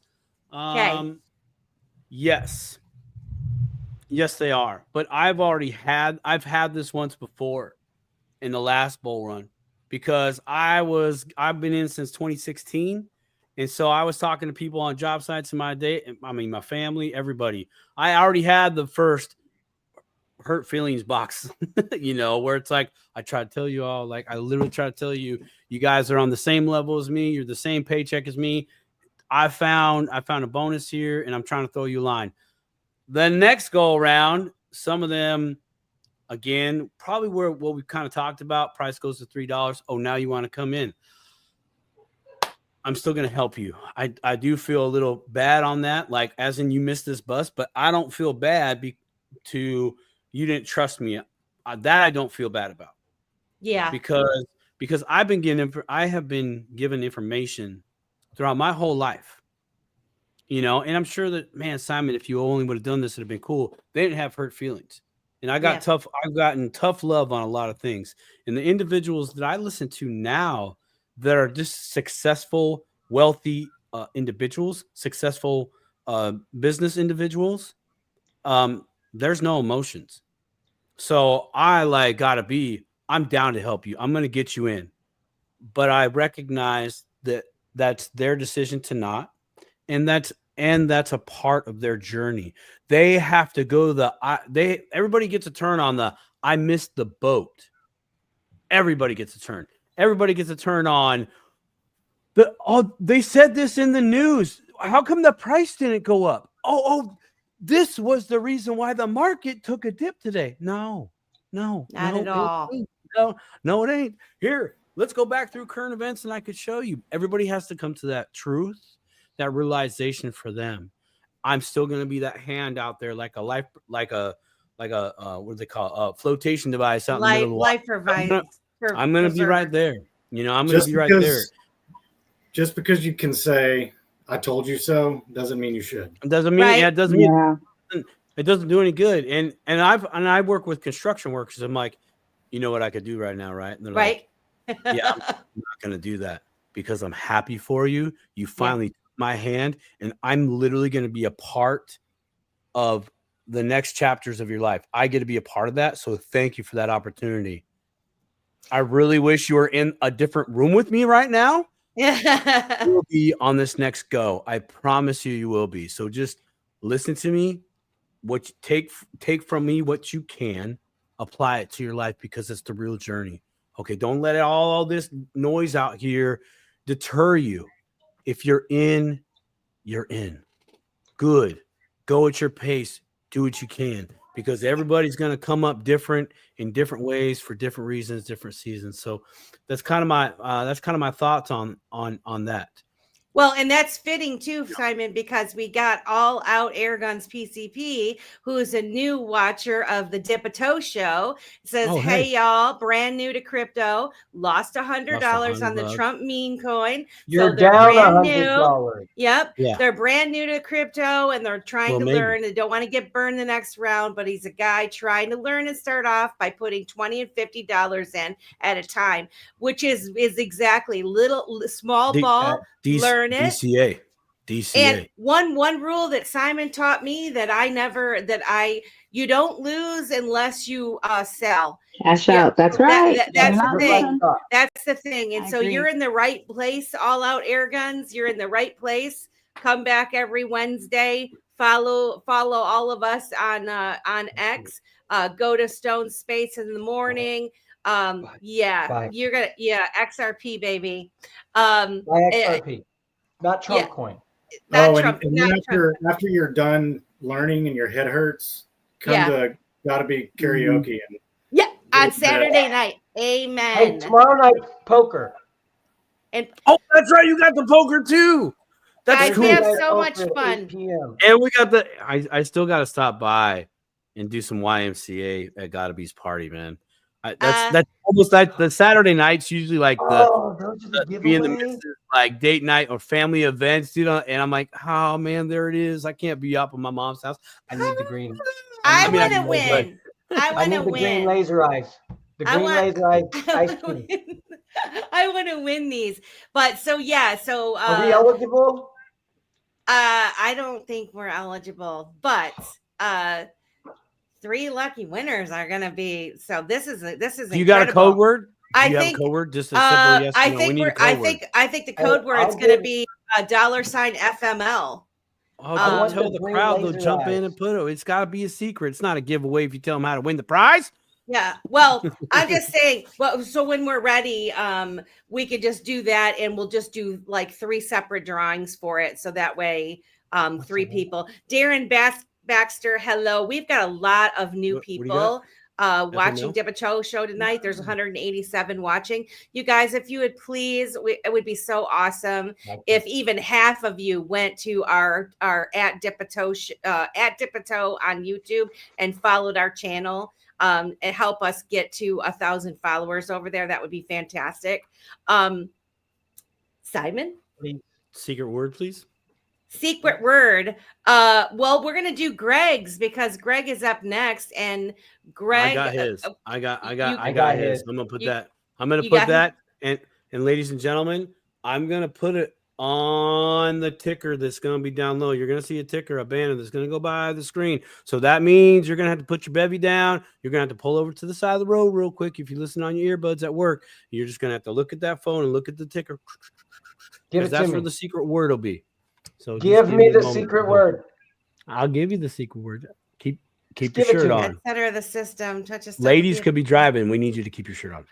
Oh, they're already doing the FML. They're already doing the FML. That's all right. But that's not it. I haven't even started. Y'all, that's not the it. word, bro. That's not the word. Hold on a second. I got you.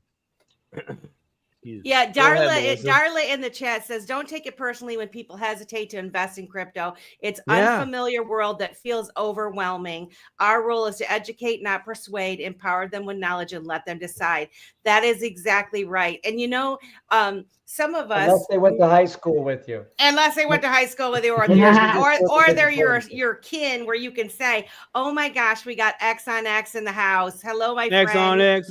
Hey, Ethan Link. I love interject real quick. I want to say what Darla just said is beautiful. Fire. Yes. I just want to give a shout out to her, Darla and Ryan.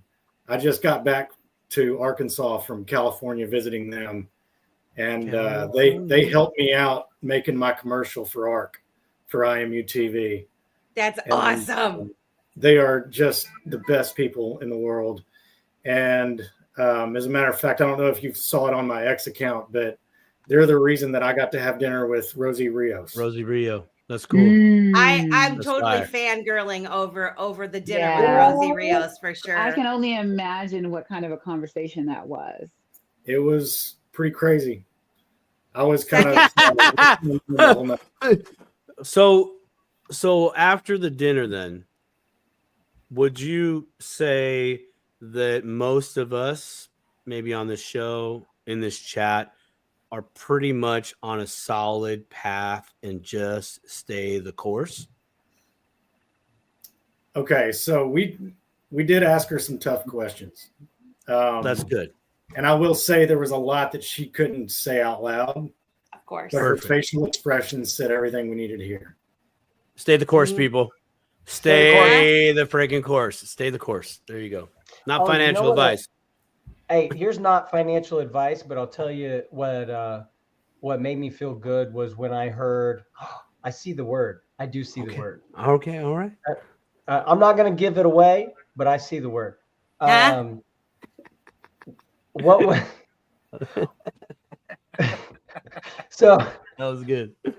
Anyway, play the song. Give it away, give it away, give it away now. Give it away, give it away, give it away now. Get away, get away, get away now. So a long time ago, I started taking my paycheck and just immediately buying XRP.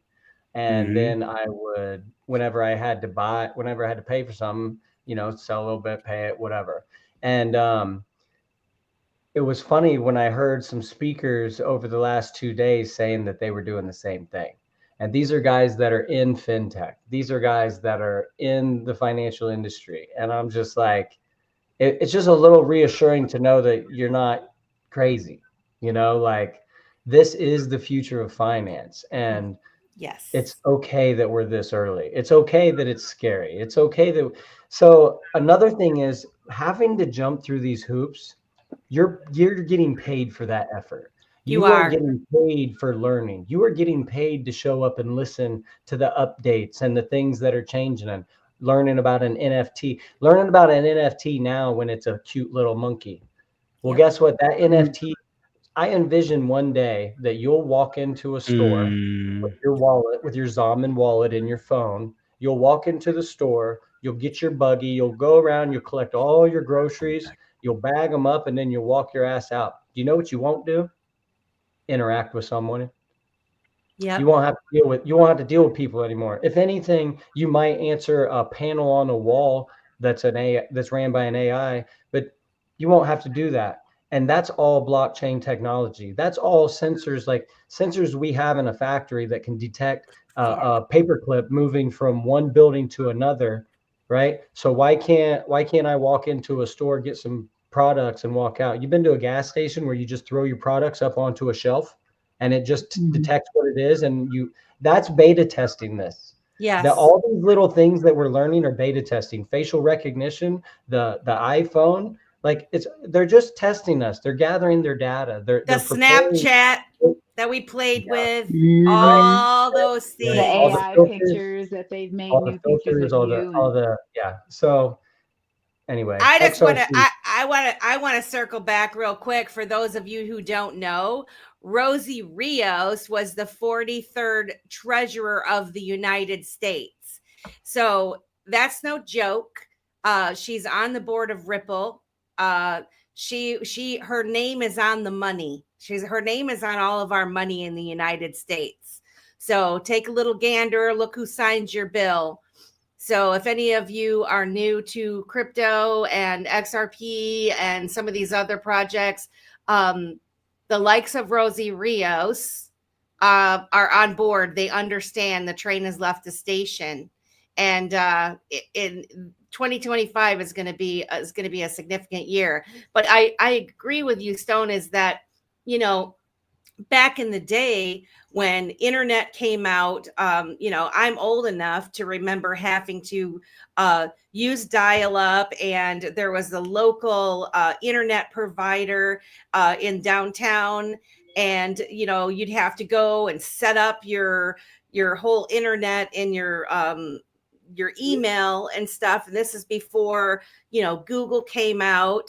You had your email through your internet service provider, and we kind of learned some of the back ends with that. Well, then the technology was developed to where you didn't have to know any of that. You just, you know, you've got mail, you know, you started getting the America Online and those things, and MySpace, where we were building our own little web page in effect, you know. We were teaching our stuff. What's that? You touched on something that's very interesting, and Lady K likes to bring it up during our space whenever someone talks about email. So email we all know it and we all use it, and at this point it's kind of like outdated, right? Yeah. Did you know that when email first started, your AOL couldn't talk to your Yahoo? You're right. You couldn't. So you couldn't even send it. Until that happened, it really didn't catch on. That's the same thing with crypto, people. Yep. Think about it. Same thing. The same hurdles that we have to go through, the interoperability, the connection. And when that happens, and when they take all this barrier away, all the pain of learning how to use a wallet and do the seed phrases and all these things that are cumbersome and a pain in the butt, when all of that goes away and all you have to do is connect to an interface and it's childproof, like an iPhone app, at that point you're late. So the stuff you're going through now in order to connect to these things and to purchase it, when it's real easy, that's your payoff for the effort you're putting in today.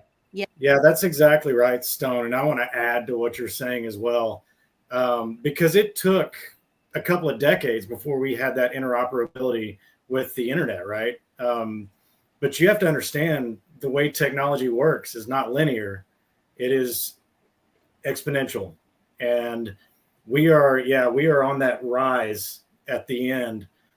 So what used to take 20 years is going to take 4 years, maybe. Yeah. Well, we kept saying that for the past 4 years. I'm always shocked. I'm like, it's crazy how much slower that I thought it was going to take, but then how much, like, you know, faster it is when you actually put it into perspective. I did just want to jump in here because, you know, Stone, when you're talking, I'm hearing my truther side, and I'm hearing, you know, all the years of being terrified of all the things that you're talking about are so great because they're coming our way. And so I'm just curious if you could, because I know that you guys are, you know, you're quite aligned with the way that I think. I'm just wondering if you could just maybe, you and Greg and anybody like Melissa, Simon, anybody who wants to just like reiterate, like, why are you not afraid of this? Because like one of the things that was mentioned to me this week that was really helpful on one of the spaces yesterday. Oh, sorry, you're doing your thing. No, go ahead. I'm just paying to keep talking, girl. I got to give away prizes, even though we keep running. I'm gonna go for it. Congratulations, Susan. That's awesome. one thing that was said to me this week that was really interesting is that, you know, when you're talking to truthers, when it comes to DID, which is ID, digital ID, which is another, you know, fearful thing. They said, you know, just remember that, like, if you have to pull out your credentials, you have to show that, like, today, now, if you get stopped by the cops, you know, there's a whole other conversation about sovereignty, but whatever. Let's just do what we all do, which is, you know, give them our driver's license and registration. Well, with that is your address and your name and your birth date and all of the information. And so this person said to me, you know, you can always quell fear around this by saying you'd be able to show them your credentials without giving them your name, without giving them your birth date, without giving them your address. And I was like, okay, that's really interesting. But if you could just expand, I know that I don't want to get too far off topic, but I think that, you know, when you bring up those kinds of things like, oh, you just be able to walk in a store, they're going to facial recognize you and you're just going to pay with the wallet that's in your back pocket. Like, that sounds terrifying to me because of social credit. So yeah, if you could just elaborate. Yeah. So what I mean is you're mixing a lot of different technologies there in one. And when I give the reference of being able to shop without having to interact with anyone, that's because of all the different sensors and things that'll be on the walls, in the packaging itself. It'll know when it comes within a certain distance of your wallet. So when you leave, it's all an interaction with your wallet. The facial recognition was just a different example of tech that they're using. And I can get into the metaverse and the digital scores like you're afraid of. I don't think that that's a bad thing for someone that's not a bad person, honestly. Now, yeah, I'll expand. Sorry, go ahead. You're still going to be able to disconnect because all you're going to have to do is let go of your wallet. When you start injecting things into your body, when you start sewing things under the skin, that's a completely different conversation and not a topic for this stage. Right. What I'm referring to is the e-commerce ability, the interacting with legal tools. It'll all be digital with your wallet. It won't matter your skin, your facial recognition, your heritage, none of that will matter, because when it comes to legal, all we care about is the source, and that'll be your wallet and that'll be your ID. When you go to log into something, you won't put in your email and your password or your phone number or your order number. None of that matters anymore. At that point, all that friction's removed. Yep. You're interacting with the paying mechanism, your wallet. It doesn't matter who you are. They care about the wallet. Yep. Yeah, Yep. to kind of simplify what he's saying, there's a huge difference between the technology being used in a decentralized way and the technology being used in a centralized CBDC manner, right? I knew from the beginning of my journey in blockchain, this is a war.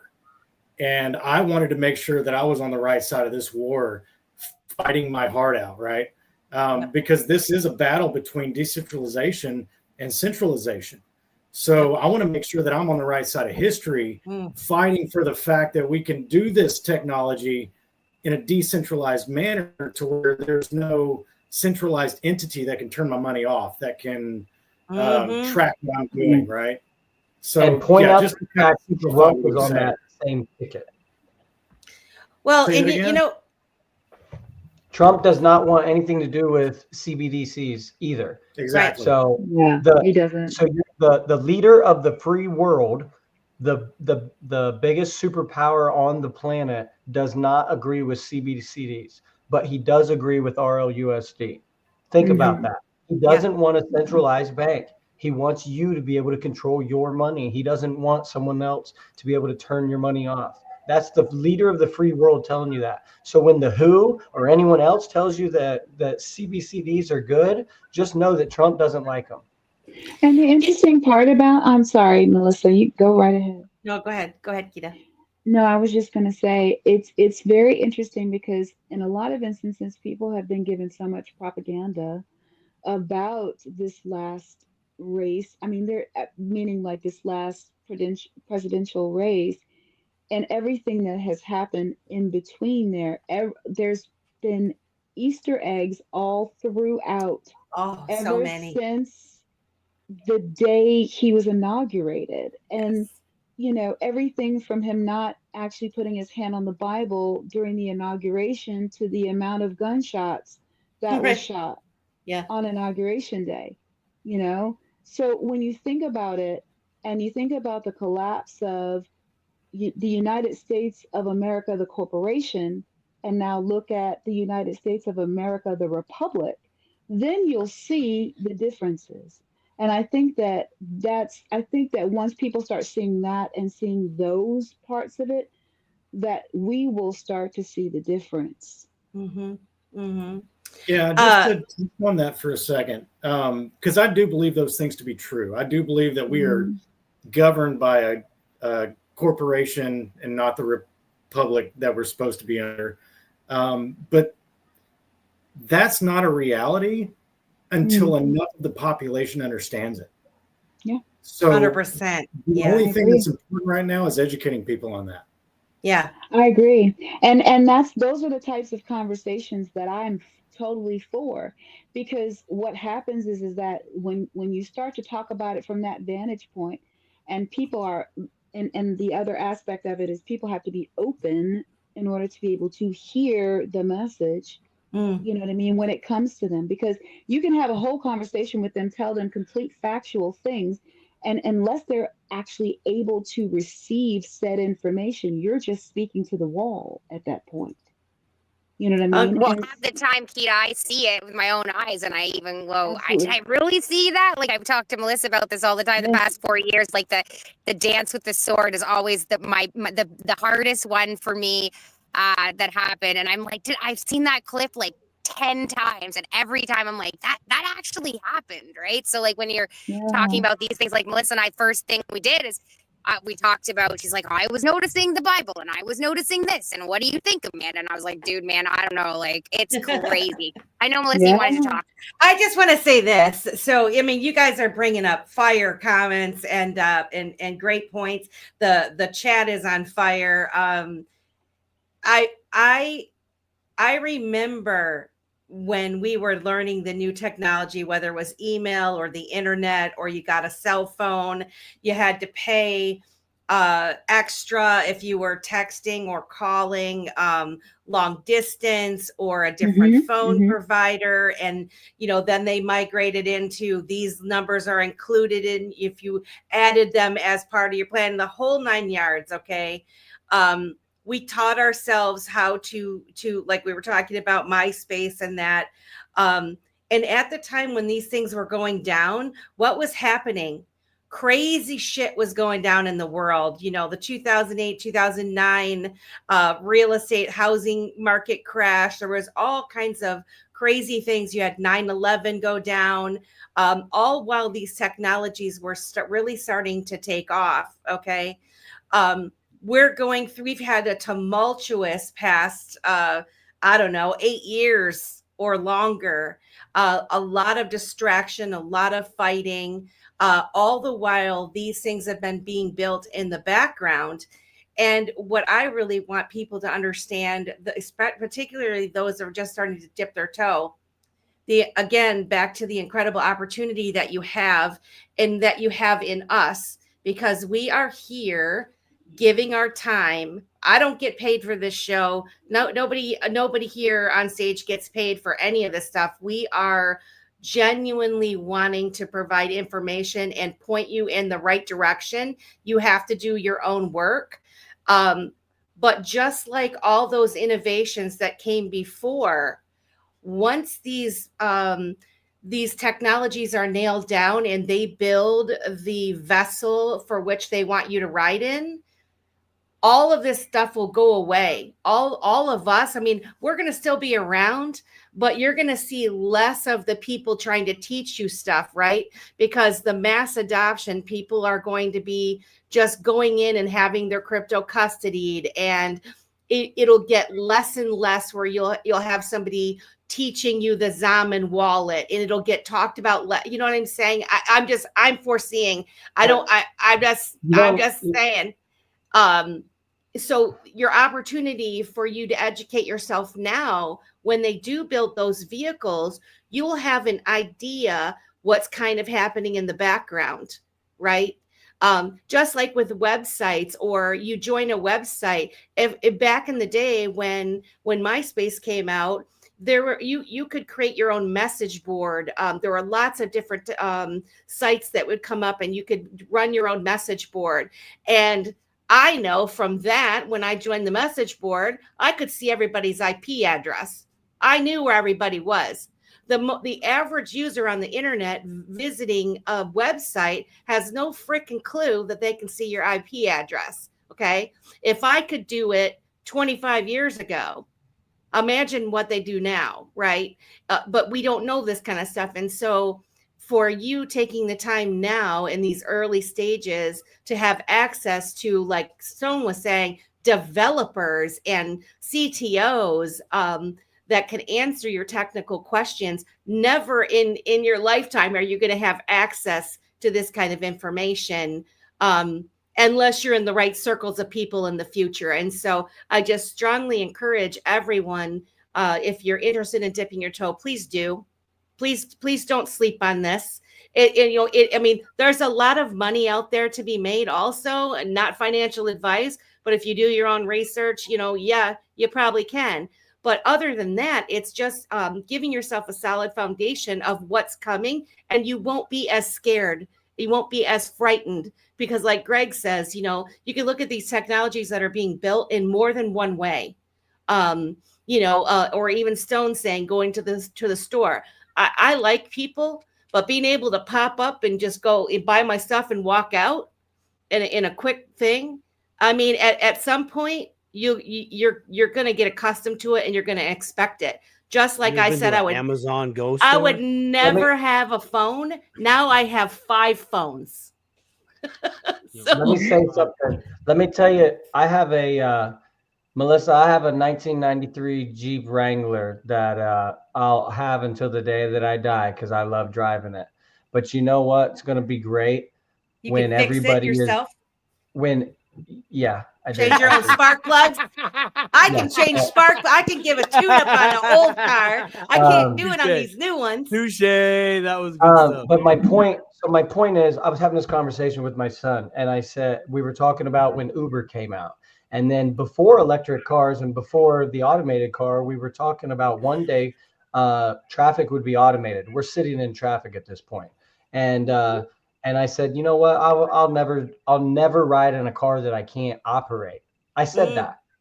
Now, 5 years, 7 years later, I can't wait. You know why? Because then these idiots that cause traffic jams won't get a chance to cause the traffic jam. You'll be able to get anywhere you need to go so fast that you'll want everybody to get in one of these automated cars, because they won't even need traffic lights. They'll be programmed, and they'll know exactly what speed, exactly when to stop, exactly when to slow down. Everything will be optimized. Everything will be streamlined. So you might like to interact with a human. Go to the park, because you don't need to do that at the store anymore. It's funny, right? Stone, you bringing that up. I heard something where, and this is another argument for, the rich get more benefits and whatever, but the cars will actually pay each other through the blockchain to move over and go faster. And then I thought that was super interesting. And then the other thing, Melissa, when you're talking about, anyways, what I was going to say is, I believe that not only are you right, but that 75% of the world, when they're dealing with their bank will have a wallet on the ledger. They'll have an EVM sidechain.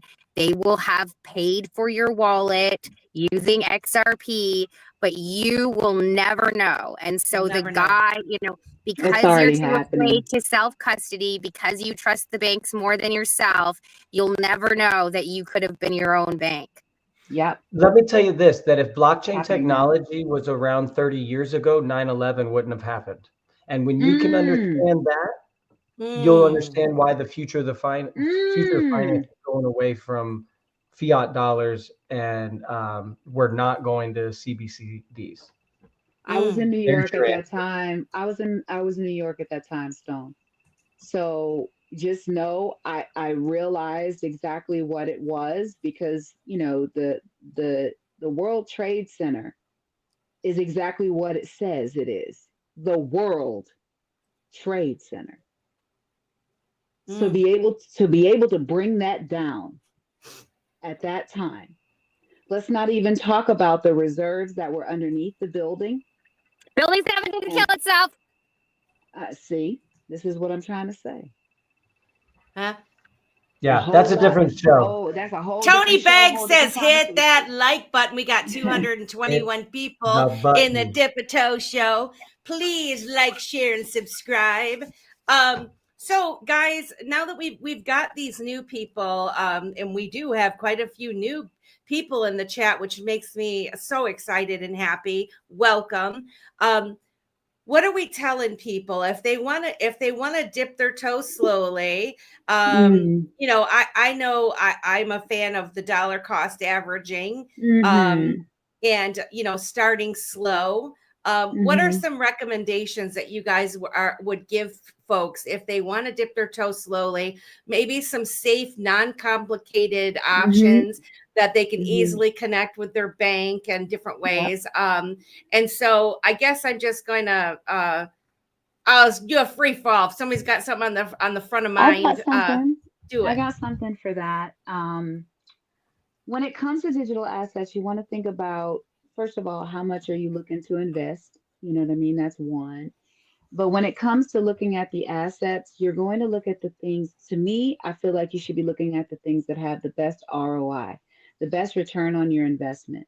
And then knowing whether or not you're planning on being an investor or you're just going to be a trader. And there's two totally different things. If you're going to be an investor, you're hodling, you're going to buy it, you pretty much are going to set it and forget it, right? And if that's the case, you can't go wrong with utility coins. You know, you can't go wrong with your XRPs, your XLMs, and your XDC. XDC right now is going to be your best return on your investment because it is such a lower priced asset. You can get more of it.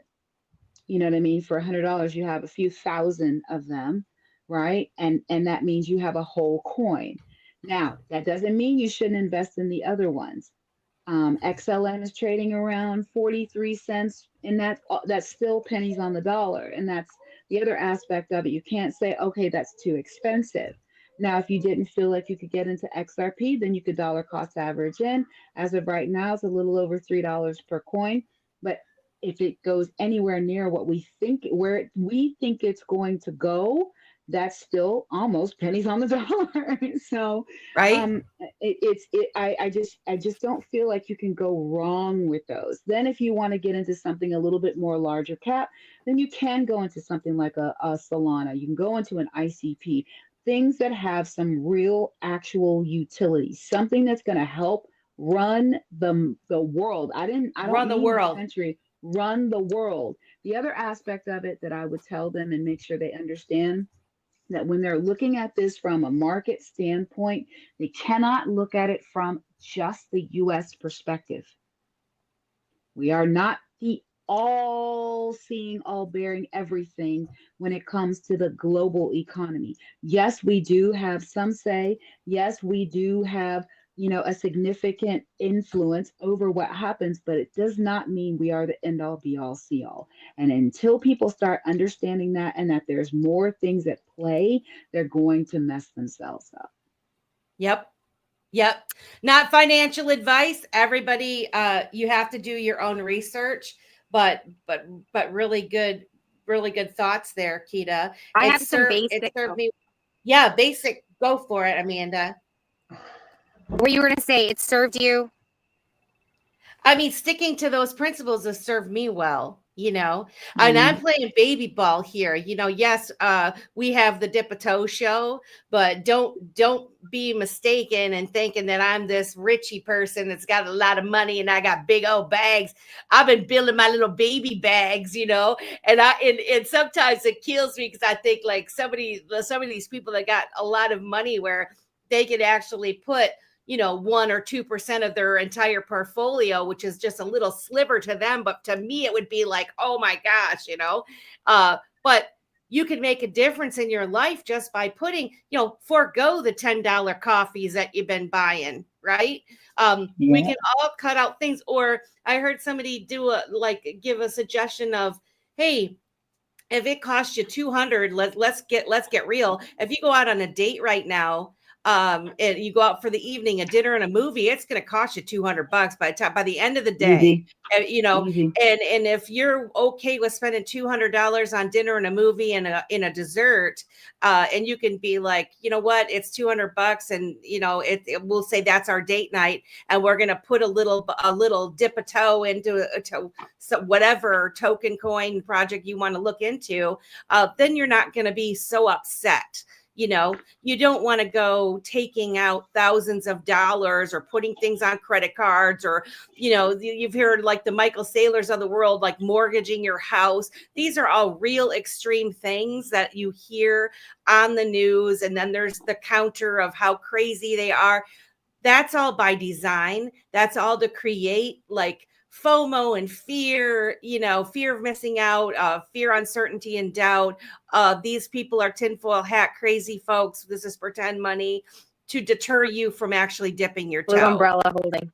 Huh? Blue umbrella, dip your toe. Huh? Folks. When you But said what were you tinfoil hat, gonna say? it's like, it's the blue umbrella now, guys. It's not called the tinfoil hat.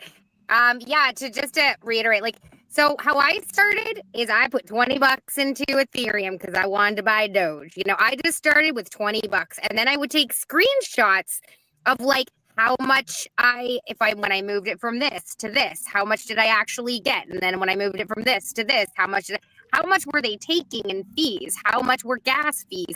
And so that's how I started. And when I started, I never put more than like, $50.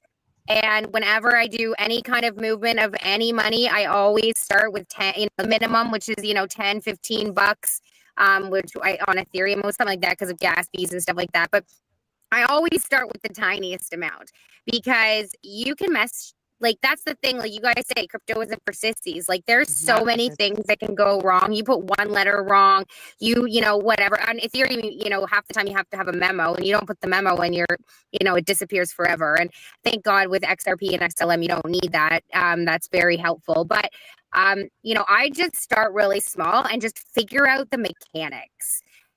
Figure out what is the seed phrase. Make sure you write it down. Make sure it's, maybe a couple places and that it's safe, Do the steps that make sure that should you have more money to put in, that it is safe. I've thought about this a lot. Like if I ever had savings, people have millions of dollars or hundreds of thousands of dollars or just thousands of dollars in their savings. Like, no, we don't. Our checks bounce every month at this point. But I put in $100 into XRP every month, and, there's been some months where I had to take it out, and that really sucks real bad. You always hope that it'll go up double in that month. And so you actually only have to, you actually take the $100 out, but you made $100, that kind of thing. But yeah, starting small and then learning the mechanisms for it. And then from there, expanding, once you comprehend. Understand is a bad word because it's standing under. And the whole point of all of this is self-sovereignty, right? The whole point of all of this is to have control over your future and your finances. And so, with that comes great responsibility. As a bank, people trust the bank because they are, they have their reputation on the line and they get bailed out should anything happen. Well, you ain't getting bailed out. So you have to be responsible about your efforts in this sphere because you really are sovereign. This is the wild, wild west. And that's where I would start. And then from there, show up at Dip a Toe, watch all the old videos, find out about ARC and Reaper and, Ascension and Pillars and all what they're doing, because that is some utility that will change your life. Check out what Stone's doing with XMeme and Recovery, Chit and Ching and Trimera, and, come find out what I'm doing and find the people, come to Stone's show. Find the people that are actually committed to building.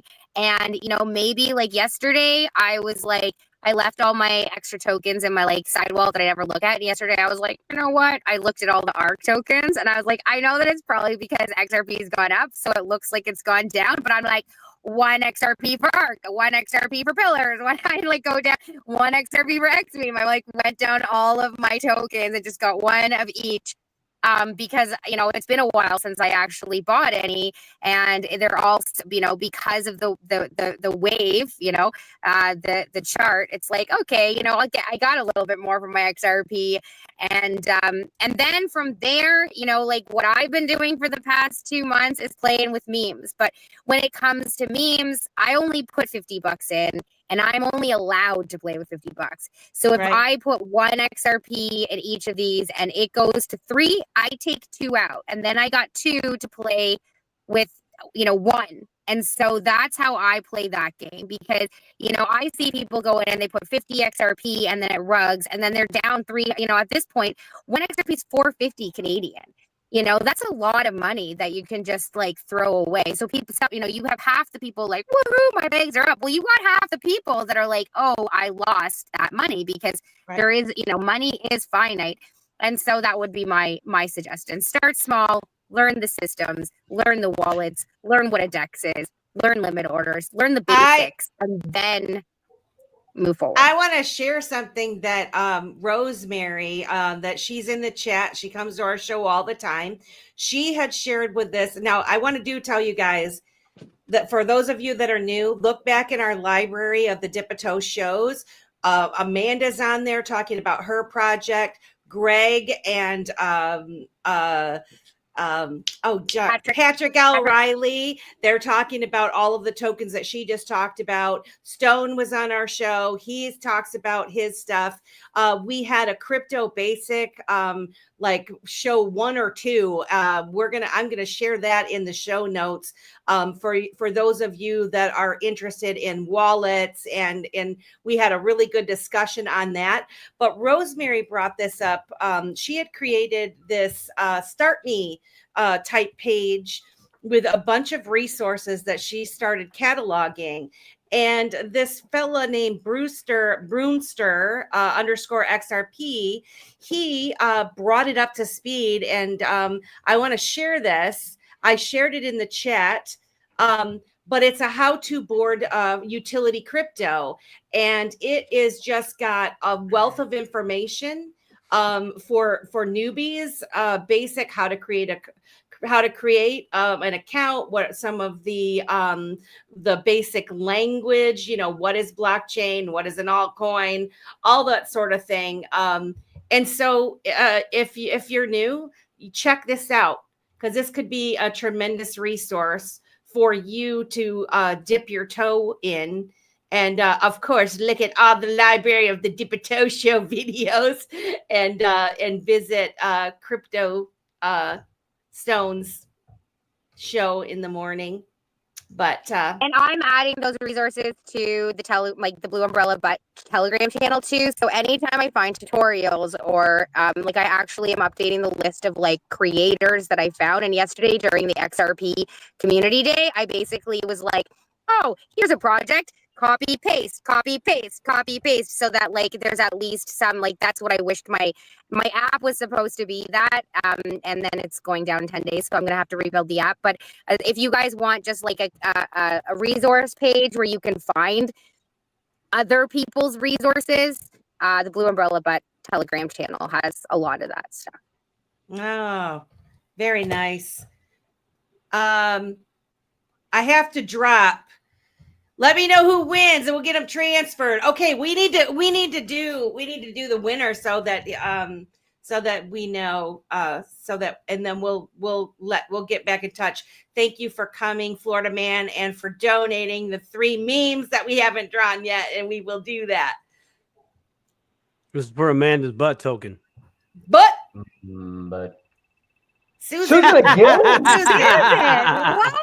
What? That's hilarious. Huh? Susan, you're a winner.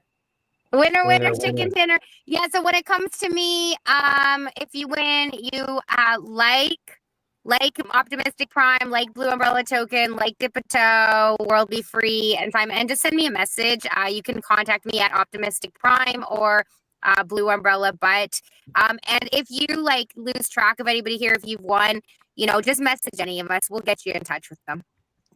Yeah. I'm keeping track with Good. old technology. All right. Hey, I want to throw out one thing. So earlier you were saying, like, somebody said, which one do you start with, right? If you don't want to start financially, start with your brain, with which one makes sense. And what worked for me was understanding the problem. And the problem was it took too long to move money, big amounts of money from one place to another. That's where it started, right? And what solved that? XRP solves that because it's the quickest and it requires the least amount of money to do it, right? That's what started it. So if you can do that, great. That'll get you educated. And then when Optimistic started talking about meme coins, there's one project that I always have to plug because it's Amanda's favorite. And this is not financial advice. It's just fun. Did you ever play Super Bowl squares growing up? I know. Oh yeah, everybody's off probably the played it. pool with it, whatever. So you understand the premise. So this guy XRP Squirrel, his ticker is nuts, NUTS, and it's more of it's gambling without you putting up money. So typically, what he does is he'll put out a contest, and you'll answer his question on who you think will win, and if you're right, he'll send you some. So that's how he's doing his part in onboarding people. So in order for you to win the nuts, you'll have to figure out how to get a wallet, how to download the trust line, right? It's a great project and it's very low cost. It's not like you're going to get rich off of it. It's just really fun. Well, it took off and a lot of people are participating. The price is going up. It's still not about the price. So he created this game for 8 XRP. He's selling 100 NFTs for 8 XRP, and each NFT he created manually with a number, and that number will correspond to a block on the chain. So we can play Super Bowl squares on the blockchain. That's fun. We're also talking with Whale Squares, who is creating this for like everything in a different fashion on base. And we've been working with him. He's actually very, very persistent with a lot of developers on the XRP Ledger trying to learn. He's going to be bringing that to the XRP Ledger later this year, but definitely before the Super Bowl next year. So next year we'll play it a little different. This year we're playing with XRP Squirrel NFTs. You can get them at the cafe on the XRP Cafe. Hey, is Super Bowl this weekend? I think it's next. So Next this week weekend. we're going to have a big space. I'm going to host it for him to sell off whatever he hasn't. But we're pretty excited about it. And he's from my home state of Ohio. So there's a bunch of little connections there. The biggest thing he has going for him is Amanda likes him. She likes the project. So that's a way to get me. That's Stone's Amanda. We have the same name and it's the best name. Yeah. Not Optimistic Prime, Amanda _XRPL. There's so we've given 3 things away so far. We've given butt token away. We've given X meme. That's right. And what did I do? I think it was an X meme twice because of Amanda, right? No.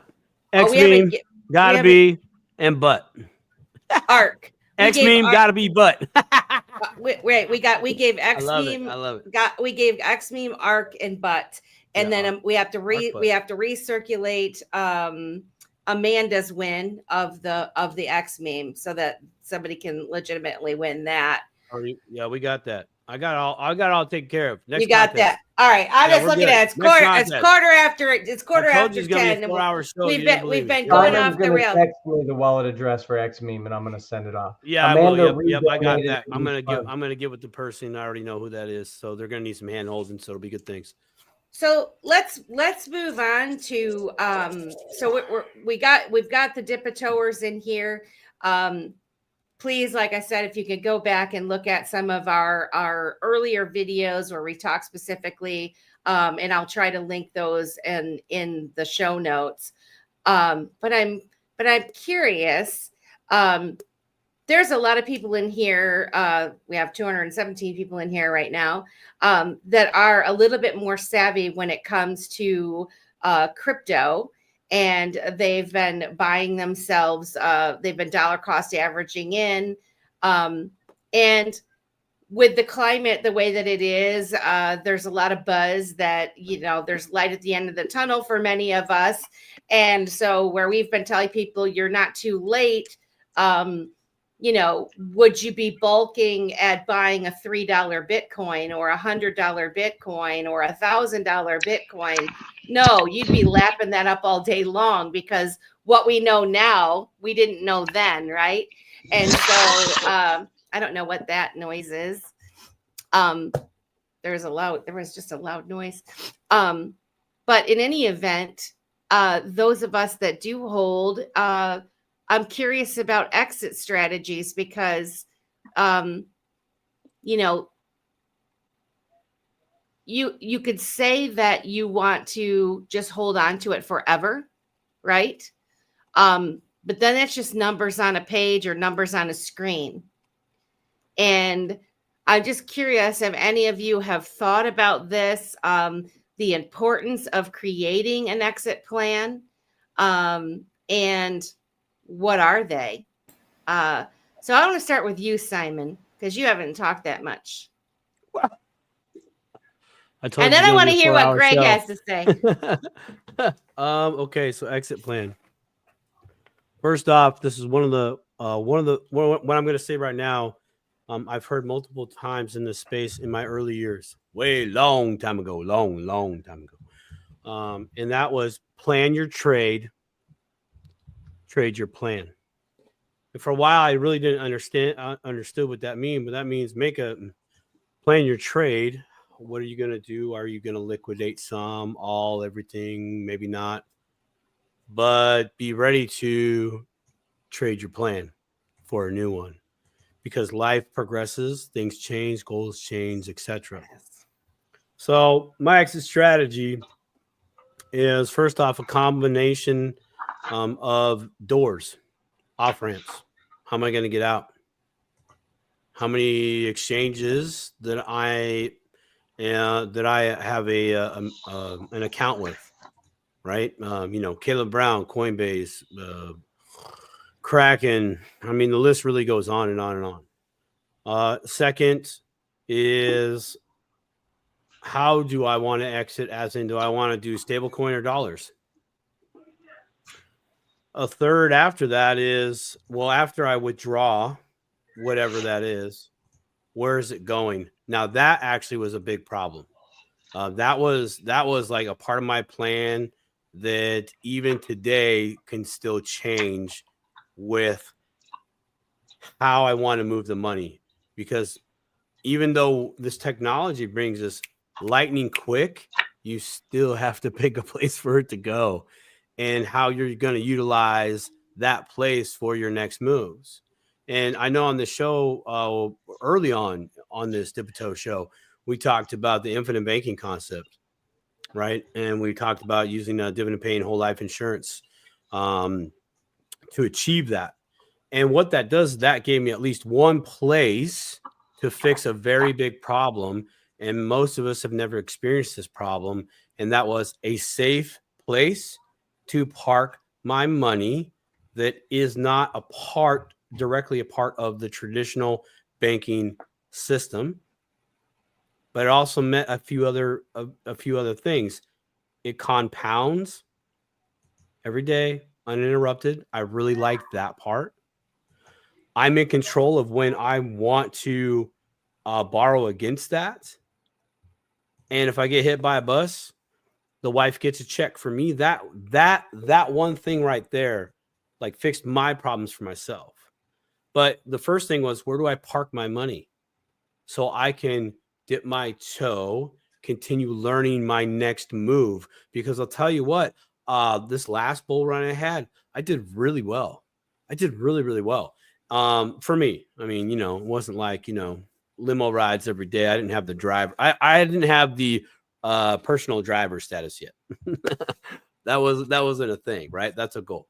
But I had a lot of great ideas. They sounded good. They sound great in my head. I'd write a few words down on a piece of paper associated with that idea, but I didn't have the knowledge.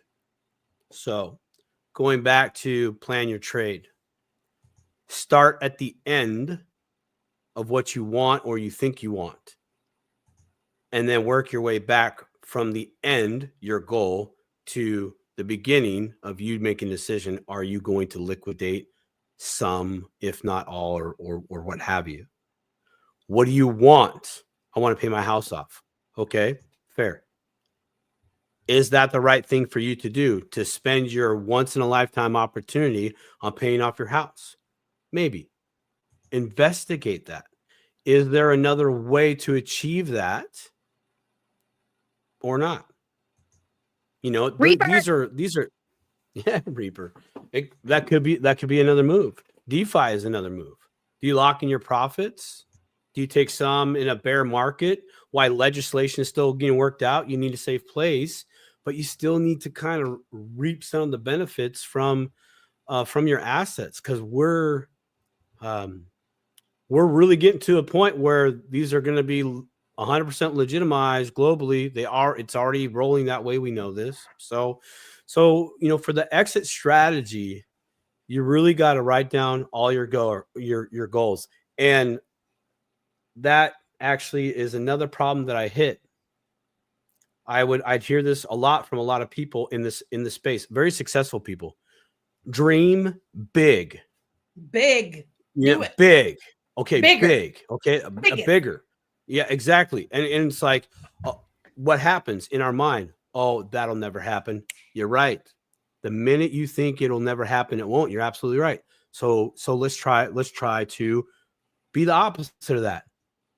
Okay, screw it. It could happen. This house could be paid off. I could buy another house in Arkansas, 2 blocks down from Gotta Be. He wouldn't know I'm there. I'll pull little pranks on him. How am I going to do that? I'd have to hire a driver. Okay, so I'm going to need a driver. I'm going to need 2 different cars, and as this is fun, what I'm really doing is I'm learning how to make a plan. And if you don't know how to make a plan, hey, this is a good time to start learning that, especially if you're brand new. If you are one of the individuals, or you feel like you're one of the individuals that didn't listen to somebody that's in crypto, and you feel like you're coming in late, you're buying XRP at $3, but you still see the value, and you're going to say, F it, I'm going to do it anyways, even though I should have listened to Stone, Gotta Be, Kita, Optimistic Prime, Melissa Simon. I should have listened to that family member or that friend at work back then. I didn't. I'm listening now. I'm paying attention. I'm ready to go in. Now you have a good chance to start thinking about what's your end game, because I bet you 9 out of 10 times you haven't really thought about that because of where you just naturally come from. And I come from this place. I'm straight up blue collar worker, paycheck to paycheck, 40 hours plus a week. And we hit this thing called the arrival syndrome. And that is when you get a house, you're married, kids are there. In the back of your mind, you're like, hey, life's good. I just get up, go to work, and pay my bills. Nope. You got to go bigger. There's always more to achieve and or go or do. So it really comes back to that. What do you want? And expand on that, and how are you going to get there? So off ramps are important. You're going to need multiple off ramps. Why? Because when everybody's running to the same place to liquidate, there could be problems. Okay. Yeah. I recommend Caleb and Brown as a nice alternative, because they have the ability, the network, and the power to be able to execute those orders without fail, without question. And even if you're rolling the first time in your life, big money.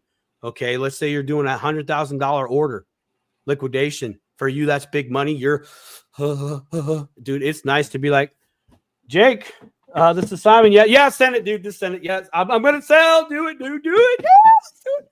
Would you please touch on the fact that Caleb and Brown is an over-the-counter, and for those dip-a-toers, OTC is the acronym that you would find people talking about. They would say over-the-counter. What is the difference between over-the-counter and going to an exchange to cash out your money? Well, one of the first things is you can actually get a human being on the phone. Okay. They are a broker. Okay. A place where you can say, hey, I want to do this. And the over the counter has the network, other clients, including institutions, corporations, etc., that are willing to buy your thing. And also they have connections to miners, for instance. Some of us here in this room or chat or video, dang it, now my bandwidth's getting low, are familiar with Ripple having the escrow position, right? And so they put coins out on John Q Public, right? Well, who does that go to? Where does that go? I'm sure Stone would come in here and chime in on it, but he's just reaching for his coffee. But it's like, okay. But the other, no, I was gonna say for the other part of that as well is they do have such a large conglomerate. Yes, there's no limitations on how much you can actually liquidate with them or buy. No, and that's very, very important. I'm glad, and I was getting to that. It's you literally have no limitations. Over at Coinbase, you have buying and selling daily, monthly, or weekly, monthly limitations. Oh, you're the best. Oh, well, not only limitations on how much you can buy and withdraw. Transfer. There's traffic issues, because a lot of times when the prices are going up and you're trying to withdraw, you're trying to sell, all of a sudden your app doesn't work. Sorry, can't withdraw your money. It happens, right? That's a great point. That's a great point. And that's why I go back to 3 to 5 if you can. Okay, it's a goal. Okay, 2's better than 1, 3's better than 2. We all know this, and this is a good thing. Also, this can get into where are all your coins stashed? Probably not in one spot, probably not in one wallet. If you're a semi-seasoned individual, you pick that up along the way. But when you dip your toe first, no, you're going to go to one store. We're creatures of habit. Then you'll figure out another store, become more familiar. Hey, I actually like them better. I seem to be it's quicker times. I different get better strokes for different folks. Exactly. Apple versus iPhone or Android, right? And I like them both. I like the operating system on Android, but I do love me some video and audio quality on the Apple. There's no question. If I was going to do music video on my cell phone, I'd go find someone with the Apple phone straight up, or iPhone, excuse me. So the over the counter again has that network that Coinbase might have a little bit, but they really don't. And when we're all doing retail, we're the ones that are jamming the lines versus you call your broker, email your broker, please do this for me, and the transaction's done.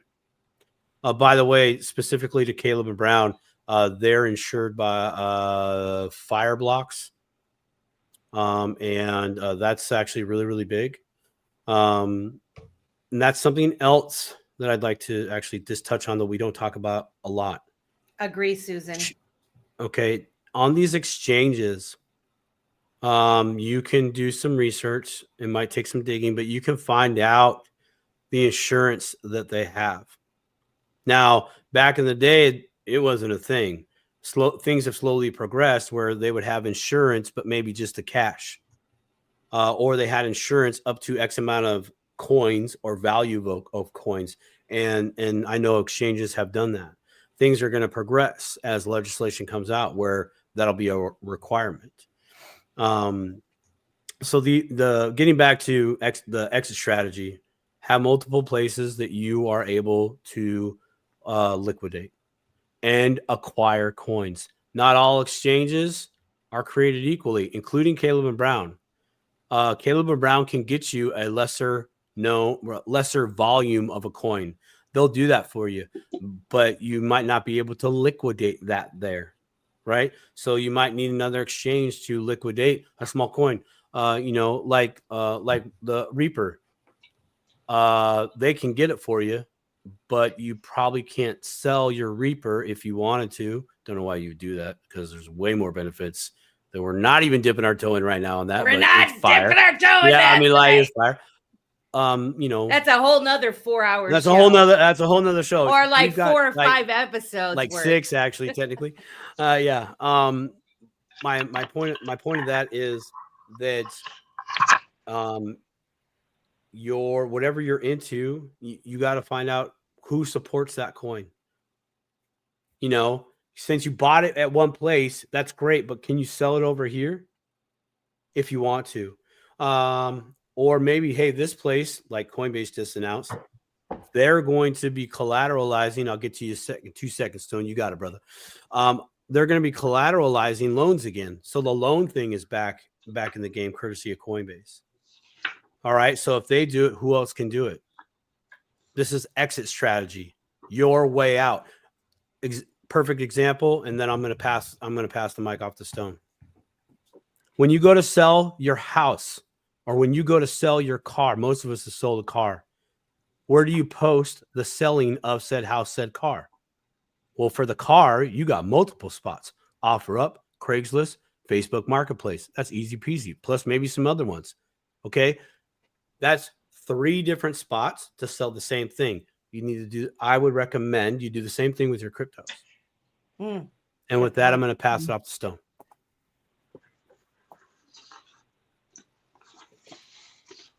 A lot of great points. And also, one strategy can be that you're not going to offload it. There's a lot of places that you can stake your crypto, that you can receive. Yep. You can receive it in a stable coin that you will then be able to pay your bills with. And what everybody needs to understand is what I said earlier. When it's easy, you're late. So right now it's not easy. And what Simon was saying, where did I get it here? Did I get it there? Can I exchange it here? Austin King, the guy that was on Vet Space I referenced earlier, creating OmniChain, him and his cronies are developing things that it won't matter where you got it. And that's what I'm talking about. When it's easy, you're late. So learn now. Invest in utilities that are solving a problem, something that you believe in. If there's a real problem that you can relate with, and there's a company that's creating a solution to solve that problem, investigate that and start your journey there. That the reason is it'll give you buy-in, it'll make you interested, and you'll want to learn the things. If you already want to learn the things, then just come to one of these shows and I'll tell you exactly what to buy. Not financial advice, but I'll tell you what problems are being solved and who's solving them. And then you can decide for yourself if that's worthy of your investment. There's a lot of people creating solutions, and those solutions are tokenized, and you have the opportunity to invest in them through purchasing their token at the beginning of the life of the project.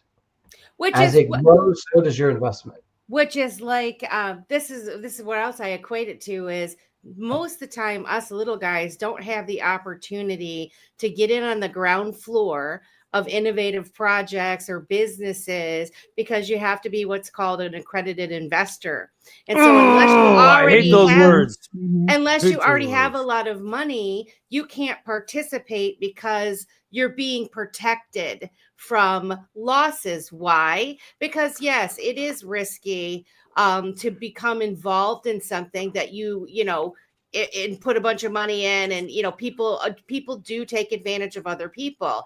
This is why we say crypto is not for sissies. You have to do your own research. However, if you are somebody that wants to expand your thinking, wants to take the time out to learn about these assets and the opportunities, you can really get in on the ground floor of projects that are being built that are going to be part of our future. They already are. You just don't know it yet. Greg, you look like you had wanted to say something not too long ago. Do you have anything? Oh, I've got all kinds of stuff. I know. I was watching your face, and I'm like, go, bro. Go, bro. Oh, y'all said so much good. If I can like compact so much stuff that I've learned over the years, I would say you have to get out of the mindset of trying to get rich quick and get in the mindset of attain wealth inevitably. Yep. Thank you for saying that. So attaining wealth inevitably means that you're finding the right projects that are fixing a problem that we have in the world. Find a project that has a good team behind it that's building. Now that you have to understand if you're the type of trading you want to do is timing the market, that's fine. Then learn charts, learn trading strategies. If you're wanting to do time in the market, well, then understand the 4-year cycles, because the 4-year cycles are so on point.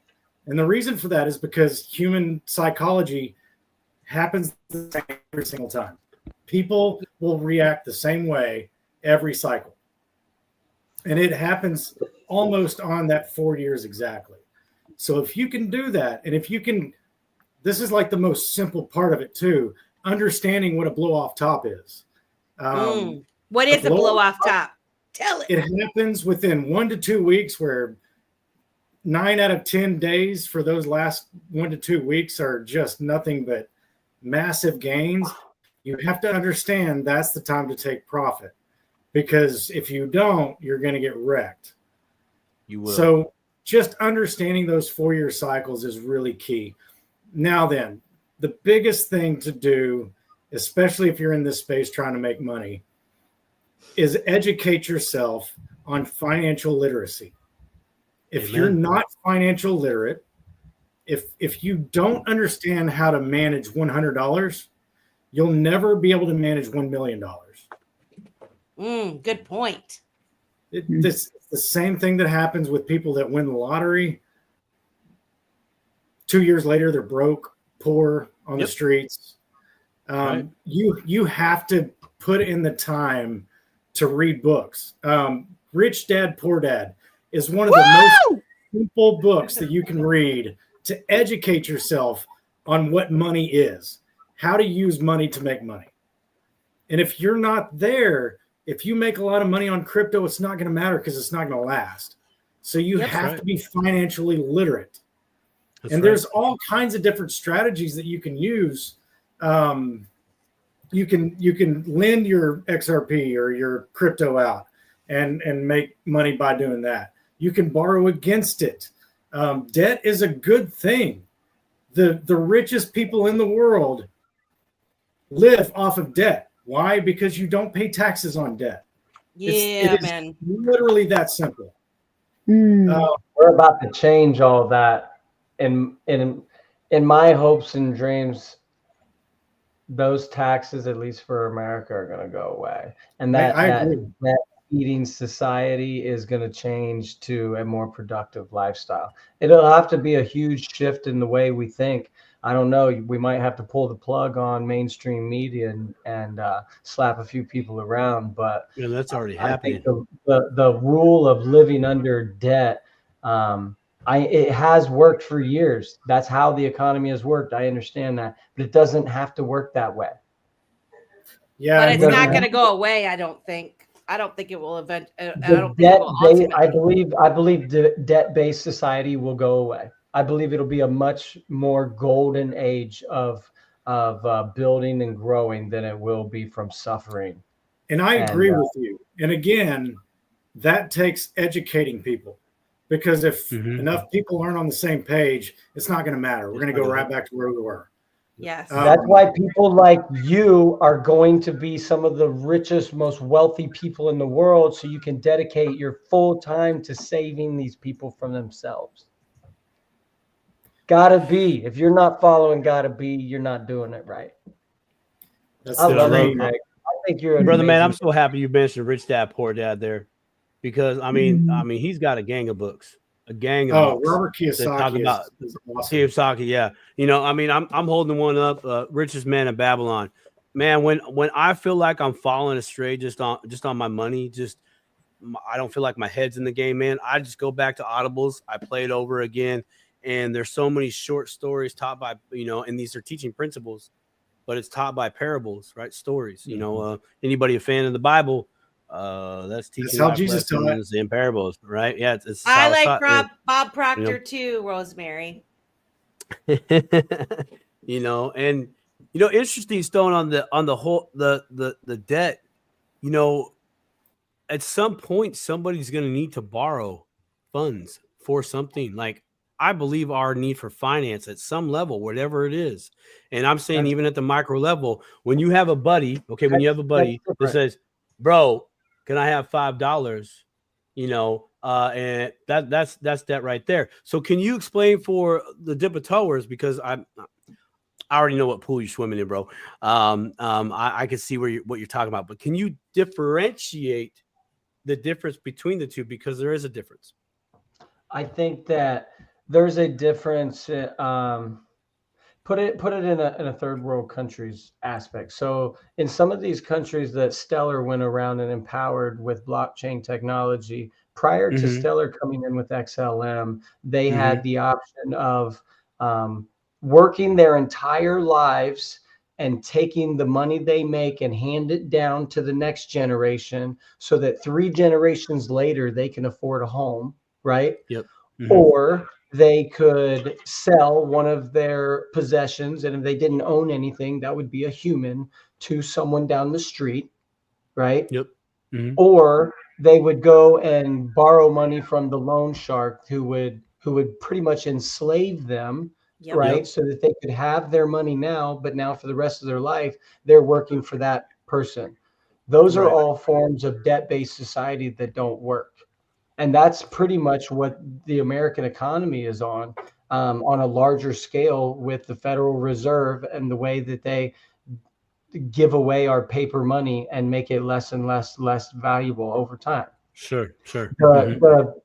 The process is going to go to people like you and I that have our own wealth, that can then directly give it to that person that is in need, right? And then between us can arrange a payback system that doesn't put him in a financial bind that he'll have to do that for the rest of his life. Right. Uncle Buster says need to raise that consciousness of the collective, and that's what we're doing. Trump did it. Trump is doing it. We're doing no. Well, I love Trump. I love Trump. I love what President Trump is doing. But we, the people, all of us as a collective, the only way that we move forward is together. The collective conscious, one man, one administration is not going to change that. And I feel like this has been the exercise for the last 8 years, is to awaken the public, to get them involved, get them thinking again, and get them on board with this consciousness, because we have been dead to the fact of the facts around us. We have been programmed since birth that this is how we're going to live. And so he has been the vehicle to shake the tree and get the apples to fall off and get people to say, what the hell is going on? You need somebody at the top to move the shit out of the way so the sunshine can come down before you can grow. Yes, exactly. That's his role, is to he was the one that introduced a term that we all know as fact now, called fake news. How many times did you hear that before him? How many times did you start to think that the news was really lying to me? The only reason I did is because I thought experienced You the know lie. what? I That's thought so about fair. I thought about it Yeah. before him. I call though. this something else, actually.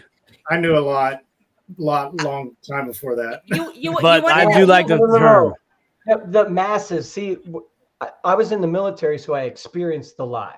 I saw the lie firsthand in front of me. Right. One thing happened, and the media told the America back in America something completely different. So I got to see behind the curtain real time.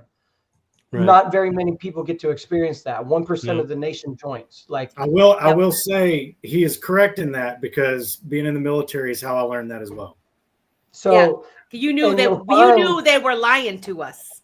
Yes. Right. And that, so before, if you hadn't experienced your own life experience, the only access to that truth would have been through that statement that a man of power was strong and brave enough to do. And look what happened to him that the day he said that. Yeah. After the day he said that, they wanted to kill his whole family. See, that right there is proof in the pudding. Because it's when the innocent calls out the guilty, okay, and it's proof, they get all in an uproar some way, somehow. It might not be as physical and vocal like we see maybe on a crap Hollywood movie, but in some way, somehow they're gonna come at you, and they're coming at you in a very aggressive way, and not like a tit for tat.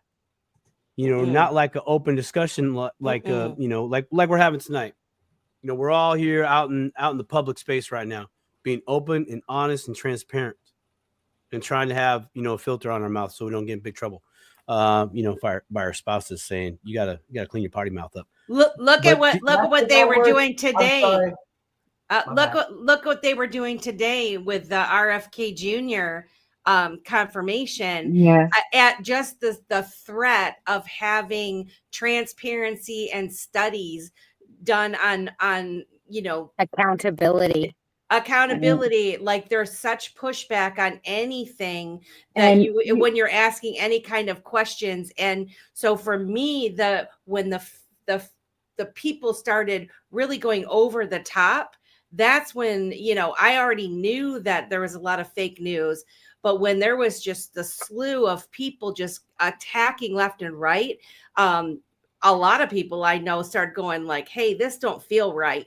This is really not feeling right to me. And so by them behaving in the way they did, they've actually helped foster this collective consciousness also, just from the other side of it. And so because you can't have it without the other, right? There is this battle that we're watching unfold, and we're kind of the plebs stuck in the middle of it all. But it's up to us as the collective to help wake up the rest. And somebody said it's through shows like this that we do that. And it's not just this show, it's Stone. It's what Greg's doing. It's what Keita does. It's what Optimistic Prime does. It's what Ethan, the crypto dad, does. Everybody that's watching this show, we're part of that. And Uncle Tony Buster. I love Uncle Buster's show so much. It's like one of my favorites. So you guys, if you ever watch it, go follow him. Bluminati, Tony Banks says Bluminati. Huh? The two gentlemen here that gave reference to them being able to see behind the curtain because of their service to this country. That Thank you was for your service, by the way. That was my perspective too. In validation was being a bartender. I talked to the old timers. I talked to the I just got out of the service. Great group of guys and gals. They share their stories, but there was a theme. There's a general consensus, that this is not good. This is, they choose some other words, but when you have that, and then this is just my perspective. Then I watch the news, nightly news, 3 different channels. We didn't have cable.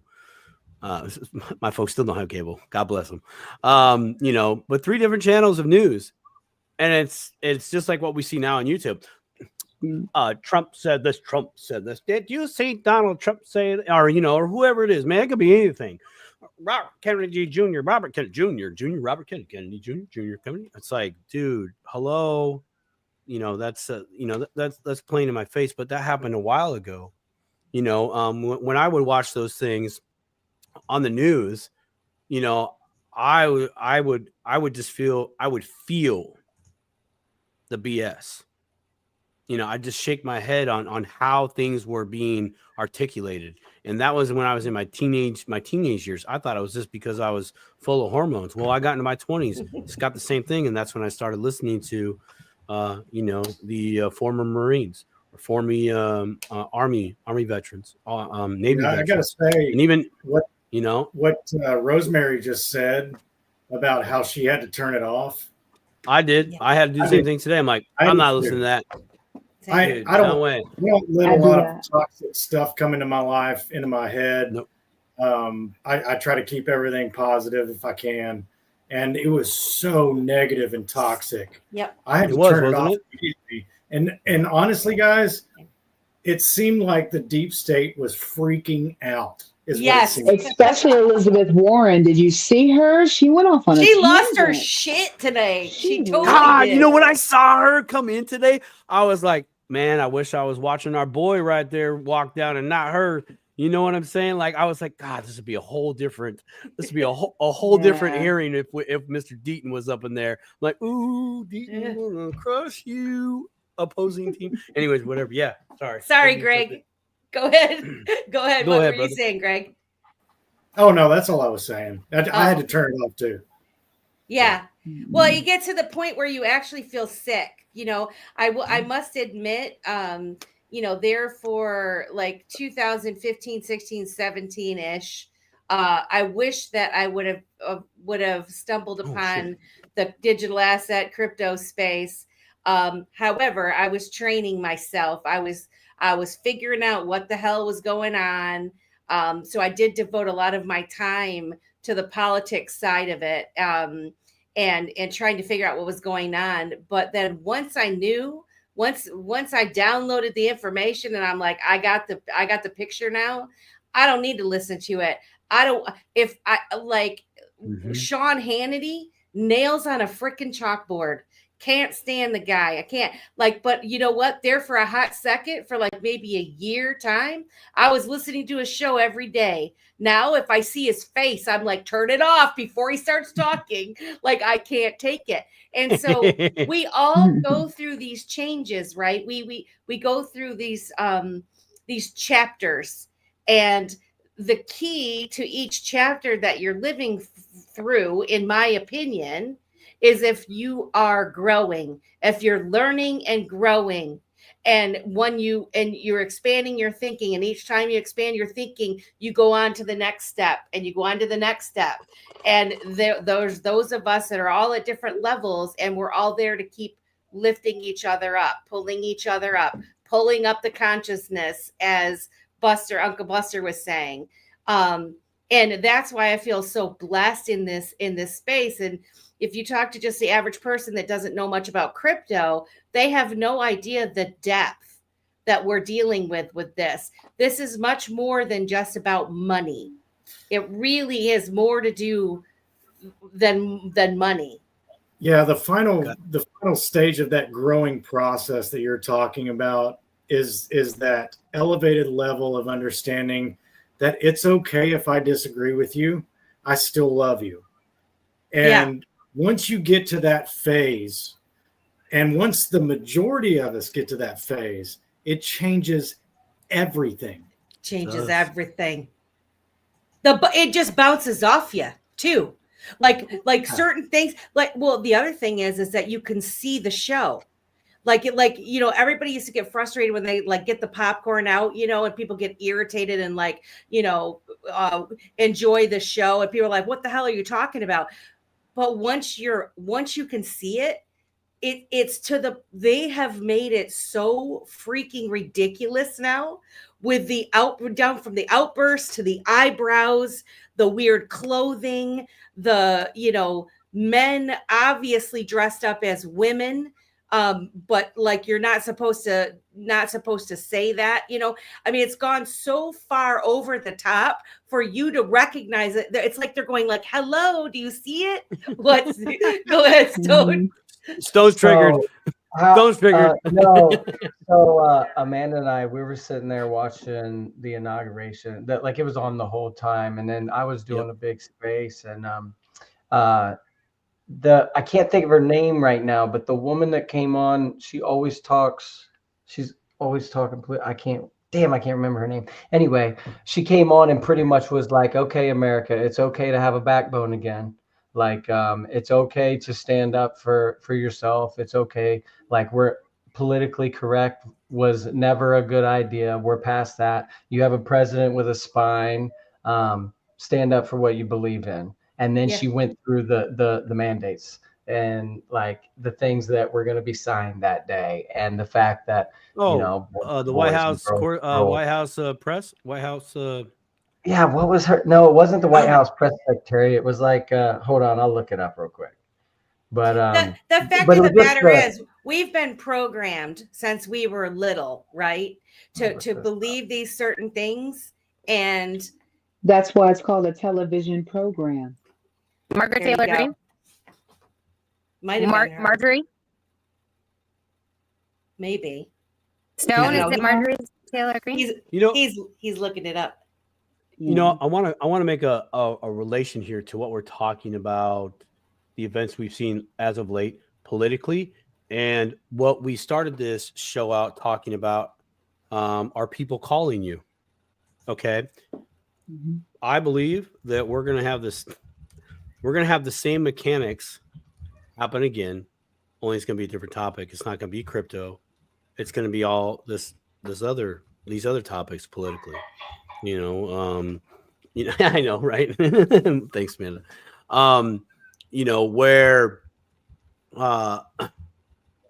Where people are going to be late to their own holy crap, right? And to what you just said a little bit ago, actually, Gotta Be was saying that when you reach that final stage, okay, some of us in the crypto space have already reached that final stage with cryptos. We have, where we're like, yeah, you're not in. You're not ready yet. You're not there. You're not. And I recognize that. And thank God I recognize that. Thank you. Thank you, God, that I recognize that, because I would be trapped in my own insanity from what I think is your insanity for not doing what I'm doing. Right. Right. But you're not there yet. And when that happens and you hear it's a scam, as opposed to be like, it's not a scam, dude. Are you without being all of a sudden aggressive or triggered, you're like, okay. Have a nice life. That's cool. I mean, you're smarter than me. Do you want to bet lunch? Can we bet lunch on it? Just one lunch, $5 lunch. You pick. I don't care. Loser buys. Come on, let's do it. And your whole attitude changes. Tony Begg says we only sound crazy till we don't. Huh? Amen to that. No, I still sound crazy. It's so true. I'd love to add to this, but Keita, do you want to say something? No, my son was coughing in the house. That's why I actually put myself on mute, so it didn't sound like I was choking. Oh, do you want to add to this? Yeah, okay. Oh, I was no. I was actually agreeing with that wholeheartedly. Yogi says this is fantastic. Favorite of all time. Thank you, Yogi. We love you. The original question was exit strategy, and then it started. Did you want to say anything about that before I definitely do. I'm much like Stone and one of those people that are really not looking to offload any my major bag. I do just for making sure that I have my team in place, have an amount that I have sent over to Caleb and Brown, just because of the attributes that Simon was talking about before. They are very definitely white glove. You actually have your own personalized broker that you actually have direct access to. And you'll have an email address and a phone number, and they call you right back. Aside from that, you don't have all of those hangups when it comes to, like Melissa said, getting into the actual account, because they don't have that as much traffic as the other exchanges, and because they're not an exchange, they're a broker. I think they have other resources that the exchanges do not, which is normally either they're going to have a peer-to-peer, or it's going to be a situation where they have, a pool of their own asset. So it's a little bit different with a brokerage, because they do have so many other avenues, aside from the fact that they also are associated with Lloyd's of London. So if you know anything about, Good point. that means that is an endless supply of liquidity, if you think about it from that vantage point. The other thing that I will say, and it's like kind of like a word of caution, and I know that Simon had mentioned that they will buy your digital assets. You need to think about that, okay? And the reason why I say that is because if you're realizing that the funding source is Lloyd's of London, and they are now looking to pull these assets in now for their own stockpile, because it doesn't mean just because they decide to acquire that from you that they are going to put it on the market. Other places are going to be looking to get their own stockpile of XRP. Yes. Okay, so that's the only caution. That's what I know. A lot of people will put all kinds of amounts of their asset on Caleb Brown just because of the fact of they know that they can liquidate it because there's no limit. The issue is just this, and I know right now we're probably going to look at people that are probably going to cash out well before $100. Okay, but at the same time, are they going to be able to liquidate everybody that's there to look to liquidate? Do you see what I'm saying? Are they really, if it goes anywhere near what we even think it's going to go to, would they then be able to liquidate them? Yeah. You That see what I mean, and that's a real thing too, because Yes. and that's the thing is when you get into crypto, you're just dipping your toe. You don't think big yet. You're because Not it there yet. hasn't been there yet. It hadn't been there yet. right. Not No, there yet. I mean, there's no data for that. Where But we're going is uncharted territory. well, and here's the other thing. People that bought Bitcoin early, right? A lot of them, there's a lot of people that did well, but there's also a lot of people that they didn't know any better. We weren't as far down the road back then, and they got rid of it. They dumped it, or they were irresponsible and they lost their wallet or whatever. And, they got in for $1 or $3 or $100 or whatever. And when it got up to $1,000, they thought they were, they hit the jackpot and they cashed out. And if they would have just held on a little longer, look at what it's at now, over $100,000 per coin. And so when you do your research and you find these fundamental projects, like what I believe XRP is, and the XRP ledger, and there's other really good ones out there, make a plan for yourself of, how much can you afford to buy? What is your goal for a bag? What do you think is going to happen in the future? How many years can you wait? How old are you? Are you a young person that is not going to be retiring for 30 years? You got a lot of time, baby. If you're 55, 65 years old, you're in a little bit different financial situation. Yeah. You probably have a little bit more money also. And so, there's just a lot of different questions that you need to ask yourself, particularly when you're thinking about exiting or not exiting. And then that comes into discovering all of the other options that, you know, Simon and Stone and Gotta Be, and, you know, everybody has touched on. So, and one last part about the exit strategy. So one of the things that I saw and thought about is, you know, you can definitely, of course, leverage, right? You can leverage your asset. You're not losing custody of it. What you are doing is making money off of it, but you're just allowing it to sit there, which then you would never have to liquidate, right? Because you would need it to stay there in order for it to generate a passive income, right? Then you could take that, as Simon was talking about, rolling it into a stable coin like an RLUSD, and now they have an actual fund that you can then put that into and allow it to also then have another APY on top of it. Okay. So there's a lot of different ways that you can do this, and you can just roll your money, and then that may even have a higher APY than what you had originally as well. So then the money that you're making off of it is still now making money off of itself. So there's definitely layers that can be, you know, done in order to be able to get yourself to a point where, and also putting that into the debt as both Greg and then also Simon said, listen, you utilize those assets and those things that we had not been taught about, because that financial literacy is a great thing to talk about, but until you actually get a chance to really look at these things in paper and read it from the front to the back, you're not really going to get it. You right? won't. You won't.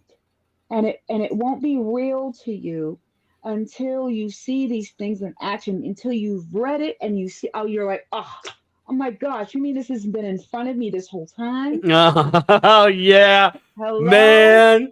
Oh man. You mean these people have been raping me with no Vaseline for like how long now? And they've been that's a whole nother show that I know all six of us can talk about right there, man. That moment right there, that's another 4-hour show. Easy, Keita. Just, I mean, geez Louise. Yes. Gotta Be, what's your strategy? What are you gonna do, Gotta Be?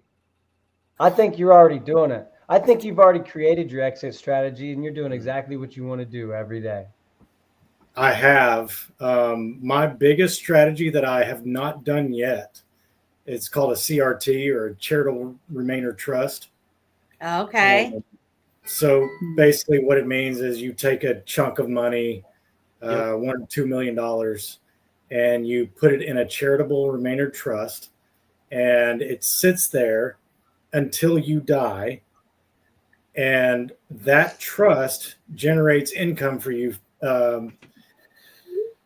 Depending on your age, it can be anywhere from 9 to 13%. And then it pays you every month. And then on top of that, you can take a portion of that pays you every month, and you can buy a $2 million life insurance policy on yourself, which will pay to your family when you pass away. But at the end of your life, that trust goes to whatever charity your choice is. So basically it becomes an income for you for the rest of your life and for your family. And then you're also buying your life insurance policy, which pays your family at your passing. And then it goes to a charity at the end of it. So it's also, since it's going to charity, everything is tax-free. So that's one of my biggest plans as far as when the blow off top happens, I guess you could say. Yep. Luke S says, check out Alan's Trust live sessions on Thursday night. I think he's referring to the Alan Staples show, right? Isn't he talking about crew? Yeah, the Staple crew. Yeah, I'm about 90% aware as far as my exit strategy, trust, insurance policies. That's actually the backbone of my exit strategy. That's where it will go. And there's a lot of other benefits given the current right now conditions in this country. in regards to taxes and etc. If that changes, hallelujah. But Right. my stuff will still go the trust route, because someone can still come through my front lawn, trip on the garden hose, and pull a Walmart move. Ah, my neck and my back. I need to protect myself. I need to protect my family, and a very specifically created trust can totally do that. I know I say the Walmart thing only because I got a buddy that I work with. His wife, she's paralegal, and one of their clients is Walmart, and she watches security footage of people going in there trying to say, "Oh, I slipped," and Walmart failed, and they're like, "We got you on video." I was saw you. You know, We saw what you did. You saying my neck and my back. my neck and my back. Dude, my neck, listen, my back. it totally popped in my head, Greg. Amanda, optimistic, you were gonna say My crypto something. and my bag. Oh. Woo! It totally popped in my head, and it almost came out of my mouth, and I did a good job by not singing it. I think that's dating Gotta all be of with us fighting right it. now. Gotta be This with is fighting it. like Dated. the 90s. Mindset was too. Peter? Yes. Yeah, okay, so since the beginning of all great this, question. I always thought that they were gonna make me put a chip in me to take my money out. So I always sort of had this like, okay, I'm gonna build all my wealth until that day, and then I'll leave it in there, and I'll have this whole ecosystem where I'm gonna, me and my posse are gonna live it up and have, awesome on Broadway. food and whatever. We won't have to access our crypto until that all blows over. So that's always like a sort of a backup plan, right? That's one of the reasons why I build, is because I want to make sure that I can, leverage this shift for me as many people that want to go along for the ride. You guys touch on so many things in the past hour. And like, I think, so one of the things, people fight for their prisons. And I think that that's one of the greatest, I believe in pronoia. I believe the universe is conspiring in my favor. And that's really the only way I've survived the past 4 years, 7 years, or 42 years, really.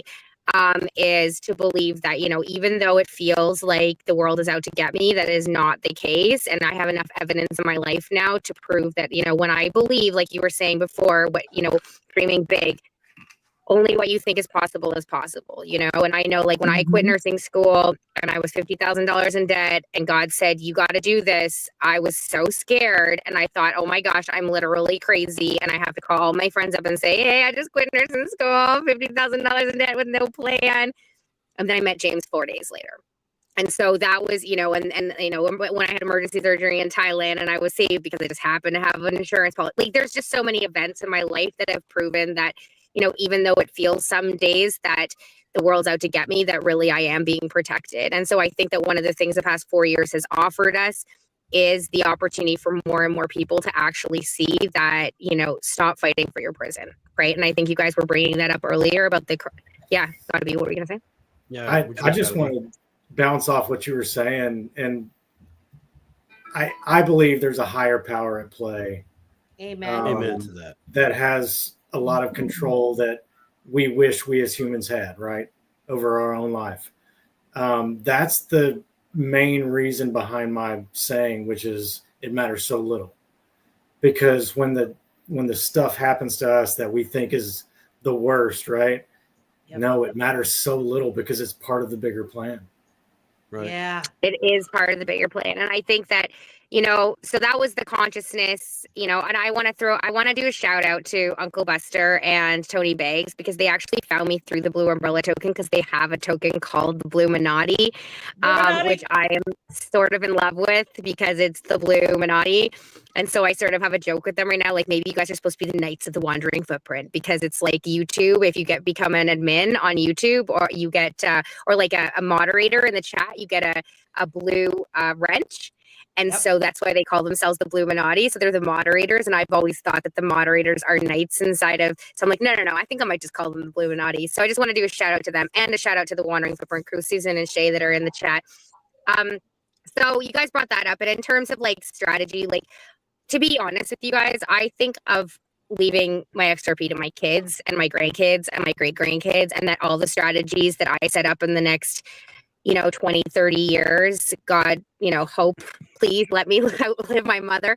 I think that 42, that ultimately, I want to learn all the strategies to be able to make money off my money, because I believe that, because XRP is deflationary, that like when my great grandkids, I believe this might actually be 100 years, 200 years, 300 years.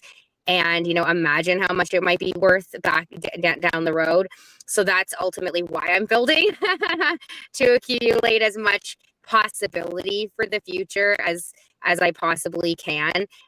You guys, one of the things I wanted to mention, Bunny. So Bunny is, we mentioned him earlier. He's a trader. He's called the Fibonacci King, basically. And he, one of the things I love about him is I'm really into geometry and sacred geometry. That's why like my main logo is the Ohm and Metatron's cube.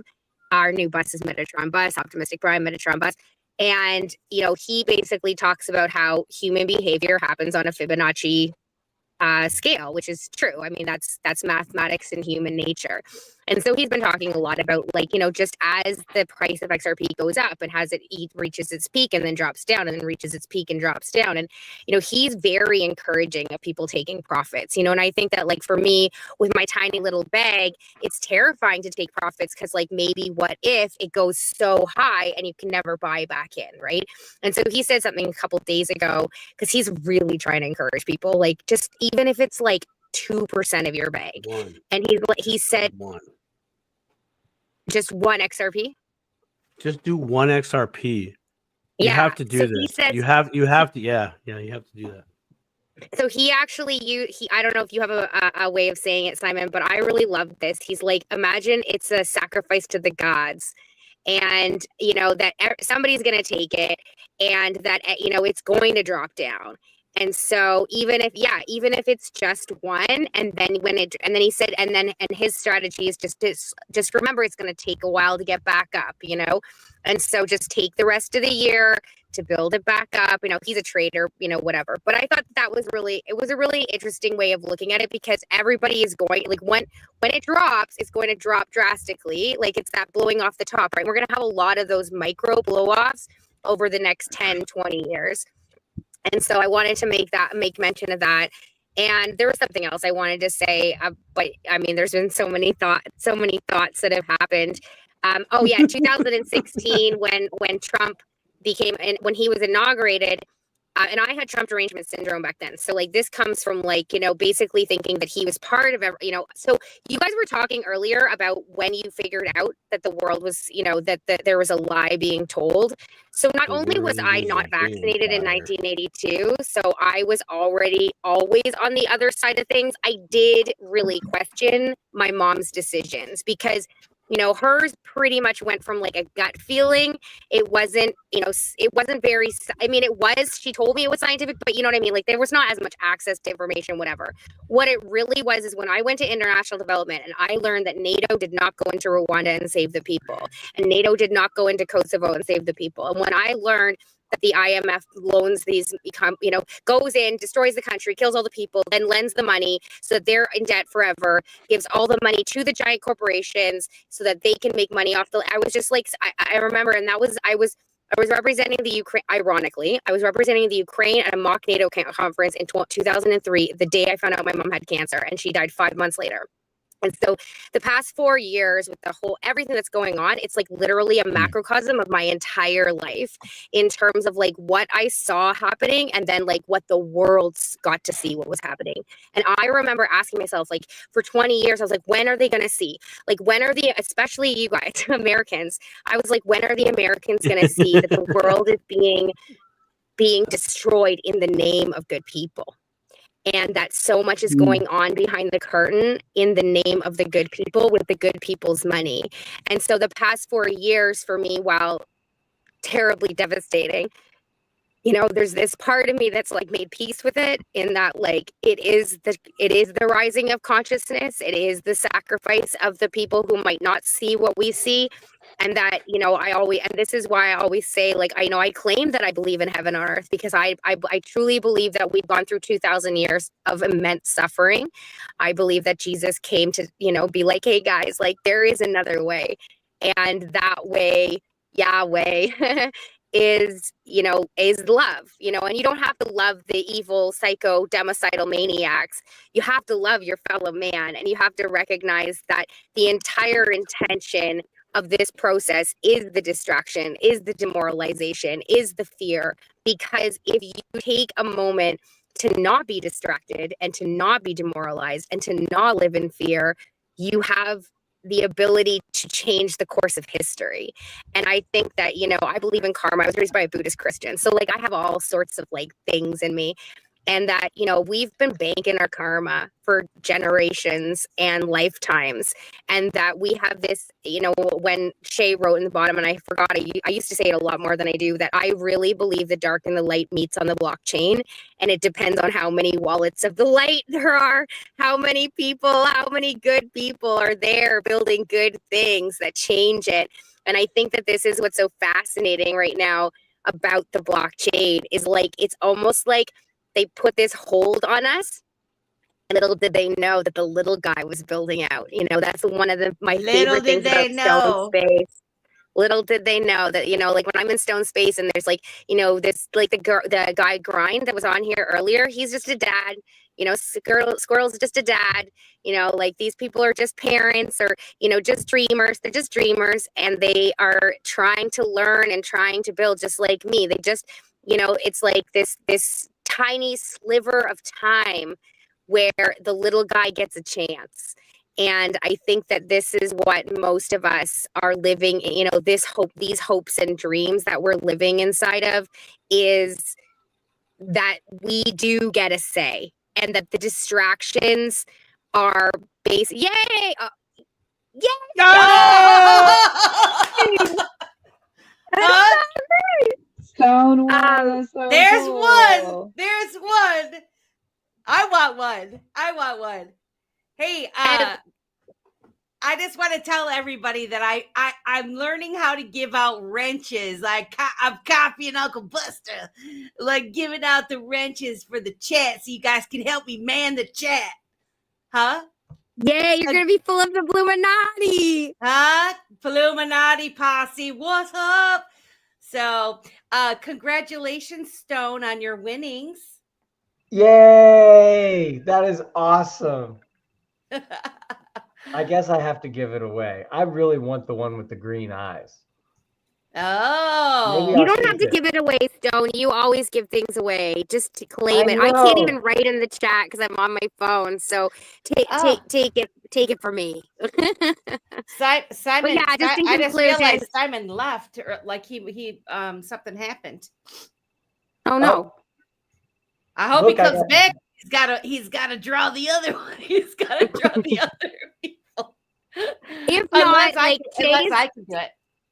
Yeah, and if not, I mean, Jay, like we could do one next week and the week after that too. I mean, if Jay's gonna give you 3, then you know we could do that. But yeah, just in conclusion, I think that like, you know, we are going into the golden age, and isn't it a beautiful thing? Yeah. And isn't it a beautiful thing that the leader of the free world says it almost every single day right now, that we are in the golden age, and the golden age starts now. And you know, most of us have been talking about that for a long time, and just, you know, I feel so privileged. Like you know, even though everything bounced this month and we spent $100 in the past 2 days on NSF fees, and it's really brutal, I feel like it's all going to work out in the end, you know, and hopefully it will not only work out for us, but it will work out for all the people that didn't see, you know, that we are creating the things that are going to be able to like help those other people that weren't here, that couldn't see. They were on a different path, and they had, you know, some of my best friends had to choose a very different path than me, and that's okay. And I, like Greg said, you get to a point in your life where you just love people anyways, you know, you just love them. And that's all you can do is just love them and build and grow and try to make sure that you create a better world so that when they finally see, you're there with an extended hand at the end, just saying like, I've been waiting for you, I've been waiting. I've been here waiting for you. Hey, Simon, did you have some technical difficulties? Yeah, I had a Trump moment. Oh, got you. Huh? So it is 11:23. I realize this show is usually 2 hours. I surely don't want to if we have not touched on the final topic, and I need to know if you guys have time to talk on the drama. I know. I want to know if we have time to touch on the final topic, like in a speed bullet round, and to draw the other two winners of the NFT. The second winner for the NFT needs to put in FML2 into the chat. FML2 into the chat. Go do it. Do it now. Do it fast. Do it quick. There you go, Melissa. So is there any final thoughts on the two I'm sorry, Amanda, what you said was beautiful. And this has been a wonderful conversation. Like we're hitting we're hitting all sides. It's touching me all over basically. Whoa. Yeah, I know. I wanna touch you all over, and over again. To the last That dated you too. Huh? I gotta swing through on a Saturday night. I said that dated you too. I did. You know what? But wanted to say Uncle Buster thought you were 32. I don't know if you saw his comment in there. And then someone's like, I thought so too. Yeah, I'm 29. I'm 29. a time a couple times. But what do we think about transitioning out of this? Again, if you guys are just tuning in, 251 people listening, please like, share, and subscribe to Dipito channel at Dipito on YouTube. We're trying to get 1,000 followers. We already reached our goal of 500 thanks to Stone and his lovely Amanda that helped us reach that benchmark. I know, man. Amanda got the 500, bro. Like Amanda brought it home. You need to take that girl to. You need to take that girl to like a pull tab machine and be like, "Baby, which one?" Listen, you've heard of card counting, right? Yeah. It wasn't an accident. We had to like make phone calls. We were like, "Look, go!" And then as soon as it went to $4.99, she made it happen with the screen grab, so Melissa could show it off if she wanted to. It made my that's so cool. Guys, make sure you do FML and space 2. Make sure you get the space and then the number 2. Otherwise, it won't count. Space. You gotta hit the space bar. You have to hit the space bar. Making it hard for these people. But I just want to say, we have really good shows lined up too. For those of you that are just tuning in, just subscribing, if you're not familiar with the Quincy Jones of the XDC network, he's a senior developer there. He's going to come on Dipito next week and chat. And so that's going to be a really great treat for us to have. And then on the 19th, we have IMU TV coming back on with Niall Cottrell and Rob Nichols. And we are we are the first crypto education content that is being hosted on IMU TV. Like, what an incredible honor. I am so excited. So right now we have 11 of our shows uploaded to IMU TV. And so you can watch them if you have Roku or what is it? Amazon, the Fire Stick. Yep, and then soon Apple TV. And they just signed that, by the way. They just signed it. Switzerland. That's why they're in 21 countries. 21 countries. We should have an IMU TV trivia night. Absolutely, see which one of us is a bigger fan, because I bet you I know all of it. Absolutely. And that sounds a little one-sided. It will. I don't know if I want to play your poker game. It will be. It won't be long, and we will be streaming live there too. So, in addition to all the platforms that we stream on Wednesday nights, we'll be able to stream live there. So incredible honor. It's a really big deal, and it's being built on the XRP Ledger. They're part of the XRP Ledger community. So Uncle Buster says, congratulations on 500. Thank you so much. We just really appreciate it. So this week, last week, really, there was another distraction, another fire shit storm, whatever you want to call it. When we started talking about the strategic reserve, and there's a lot of proposals out there. Trigger alert, trigger alert, trigger alert. There's a lot of proposals out there with Bitcoin being in the strategic reserve. Senator Cynthia Lummis has created a proposal to have that happen. There's a lot of folks chiming in that believe that it should be a diversified basket, XRP included in that. And as soon as XRP was mentioned, holy smokes, they lost their minds. And so I wanted to kind of go around and hear what you guys were hearing, what your thoughts were on this whole thing. Do we need a strategic reserve? What do we think it means for the space? And what do you think about the madness that ensued after the announcement was made? So I'll go first because I don't have very ahead. much to say, and I think everybody else here has a lot more to say, and I sort of finished the last one. So basically, I don't know much about, the strategy and whatever. My interpretation was that what we were witnessing is projection. Somebody mentioned it earlier. I think it might have been you, Melissa, about growing.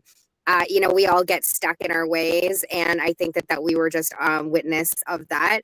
And ultimately, I believe it was the trigger chicken dinner was just mostly, it's just a distraction so that people, how many people do I know that are builders, that are dreamers, that are and they wasted their week bitching. And, I just think that, that's why I said, stop wasting your time on drama, because at the end of the day, decentralization is the way. That's all I have to say. Yeah. Amen to that. Amen to that. Amen to that. Oh, I need to put my thing in here too, because I want to win. Hey, again, I want to make sure that y'all are doing FML space and the number 2, because there we go. Some of y'all are getting now. We're up to 13. I've seen it go by more than 13 times here. Come on. And if you're on X, you can't do it there, so you got to come over to YouTube. Oh, I know. That's Yeah, true. if you're on if you're on YouTube or any other platform, go to X tomorrow at 9 a.m. Anyway, I'll be really quick. I think that just like my portfolio, America should have a portfolio of all the ones that are solving a problem. Real world.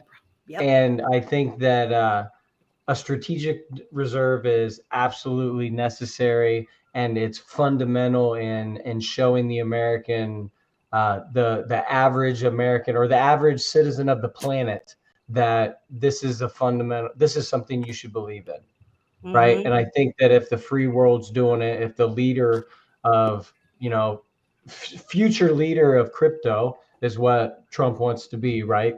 Wants America to be the center, the hub, the whatever, crypto mecca. If they're going to do that, then we should probably all invest in that ourselves. And that's all I'm going to say. I want to hear from Gotta Be, because I don't think he's talked enough during this episode. Gotta be. I think I've talked plenty. Okay, so I'm not an expert in this area, but I'll give my opinion. Kind of the way that my brain works. I kind of look at it like the strategic oil reserve that we have as a country. All the things that can do to benefit us as a nation. It really ties into if we had a strategic crypto reserve as well. If we have inflation, that could help in that area. If we have an economic downturn, that could obviously help in that area. And one of my favorites is like diplomatic like a diplomatic tool, like a strategy for us having a conversation with another country and coming to an agreement. It could be a tool to help out in that situation as well. But as far as the diversification goes, it just makes me laugh with all the Bitcoin maxis. Think about it this way. In the 1990s, if we decided to have a strategic stock reserve for the United States, and all we bought was America Online, AOL, right? Yeah, we'd be screwed. How stupid would that have been? Yeah. That's the same thing with just buying Bitcoin. And those Bitcoin maxis that are losing their mind, they have to understand that there are new technologies that are going to come out that are going to be mainstream eventually. So diversification has to be key. Yes. I agree with you, Greg, 100%. It just makes sense, right? If you were to go to your financial planner, people that are licensed and, they passed all the tests and they're, super smart people, so, in theory, they're going to tell you diversify. They're not going to tell you to put all your eggs in one basket. And not only that, but for a U.S. strategic reserve, why would you not buy the highest market cap U.S. company crypto? Right? That solves a real world problem that also introduced RLUSD, which is going to be back one. I mean, it makes sense to add these both. And when they came out of the woodwork, like they were like Elizabeth Warren today, like they went off the deep end. I don't know if any of you guys saw the Jack Mallers video, but I like Bitcoin. I think Bitcoin is here to stay. I'm not against it in any way. I started off in Bitcoin. Many of us did. I still think that Bitcoin has value, but whenever I'd go to like the conferences and stuff, I never really cared for that Jack Mallers guy. Like I thought, he said bad language, and I realized people said, well, he's the younger guy. He's trying to cater or turn on the young folks and stuff. But I thought he reflected the space in a poor way with his temperament. And he just pretty much cemented my view, because I thought he made himself look really silly with the things that he said. And if he is a leader in that space, I would be embarrassed of him in the way that he behaved. So, and there were several people that I really respect. I thought I did respect, that were sounding really, really immature and, kind of, what's the guy that gives you the advice on TV? The reverse Kramer thing. I was getting Kramer vibes from these people, and I said, "Uh-oh, hot dog. So something ain't right here. Something ain't feeling right to me." So, yeah, I'm just curious what the rest of you guys think on this topic. Anyone? Go ahead, Keita. Well, when it comes to the reserve, I'm always of a mind of, I'm not an XRP maxi. That's never been me. I'm a utility maxi. So I want those things that are going to do something. So it would make sense that you're going to put those things in reserve that have utility. Yep. I mean, it would just make sense. And I'm not saying that Bitcoin doesn't have any utility, but the type of utility it isn't necessarily to be utilized. It's more for a store of value, and I think that's where many of the people that get, so butthurt about it, it's almost like you just didn't pick my guy. You didn't pick my guy. And so they're, and tantruming, and I just I Didn't it remind you of people that put themselves in a box? Because I always say that yeah. people seem to lock themselves in a box that they're going to now live in, and that is so unfortunate, because a lot of these people, I know they're smart people, and I Yeah. really don't like to see smart people lock themselves in a box. You got Well, to it spread just your wings out and realize that there's a whole big world out there, and it's not going to be one coin or blockchain that's going to rule it right. all. And you Well, don't I want mean, it to, for crying out loud. We don't want and it to. the thing is it's almost like that little child that's stamping their feet just because their player didn't win, and it's not even a winner or a loser situation.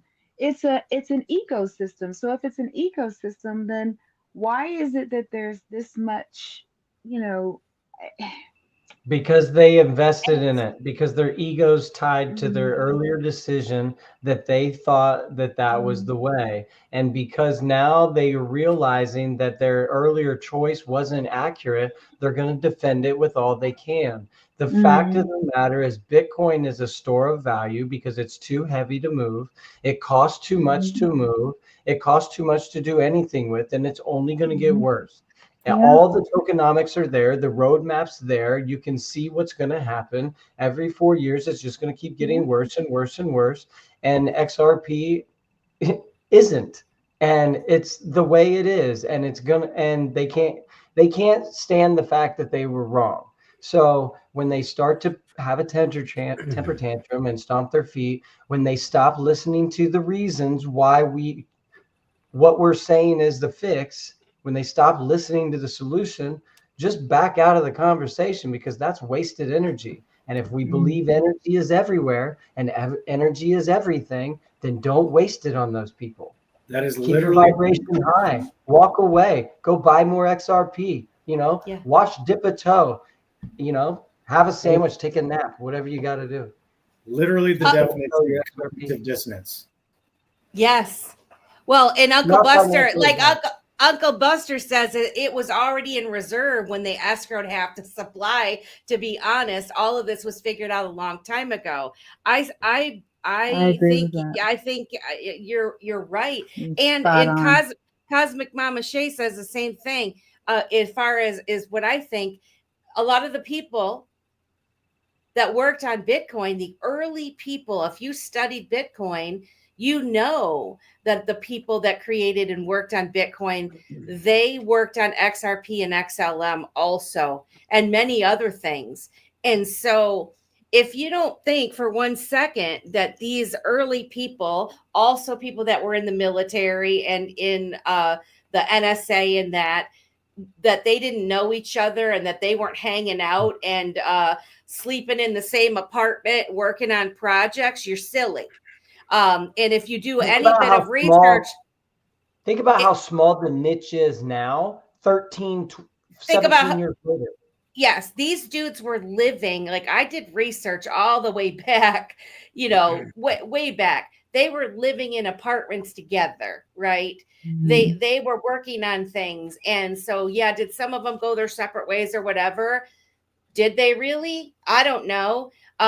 When you are planning on building an ecosystem and you realize that it's not going to be one chain that rules them all, and you realize different strokes for different folks, different needs, different problems that need to be solved, you're going to need a team of people that are going to be working on things, because one person can't do it all. One man can't run a country by himself, and one corporate owner can't run the business by himself. It's the people. And so we're going to see things, in my opinion, happen at warp speed once the legislation and the green lights come on, because all of this stuff has been being built in the background. These people all know each other, and if you just give it attention, you're going to notice that they're starting to turn the ship a little bit. They had their little divisions with their crowds of people that they took, and all the boats are starting to turn towards each other, and eventually we're going to be riding side by side, and eventually some of those are going to like be like, well, this pontoon needs a tune up, and but at the end of the day, it's all going to work cohesively together. And that's what we want, And so anybody that is pissed off because they bought Bitcoin and, oh my gosh, we're going to have the XRP in the strategic reserve. If you were smart, if you bought Bitcoin and you took a little profit off the top, a little 5%, 10%, you could buy yourself a little bag of XRP and ride that beautiful ripple wave. Is all I'm saying. Not financial advice. And I'll land my plane there. So strategic reserve. Yes.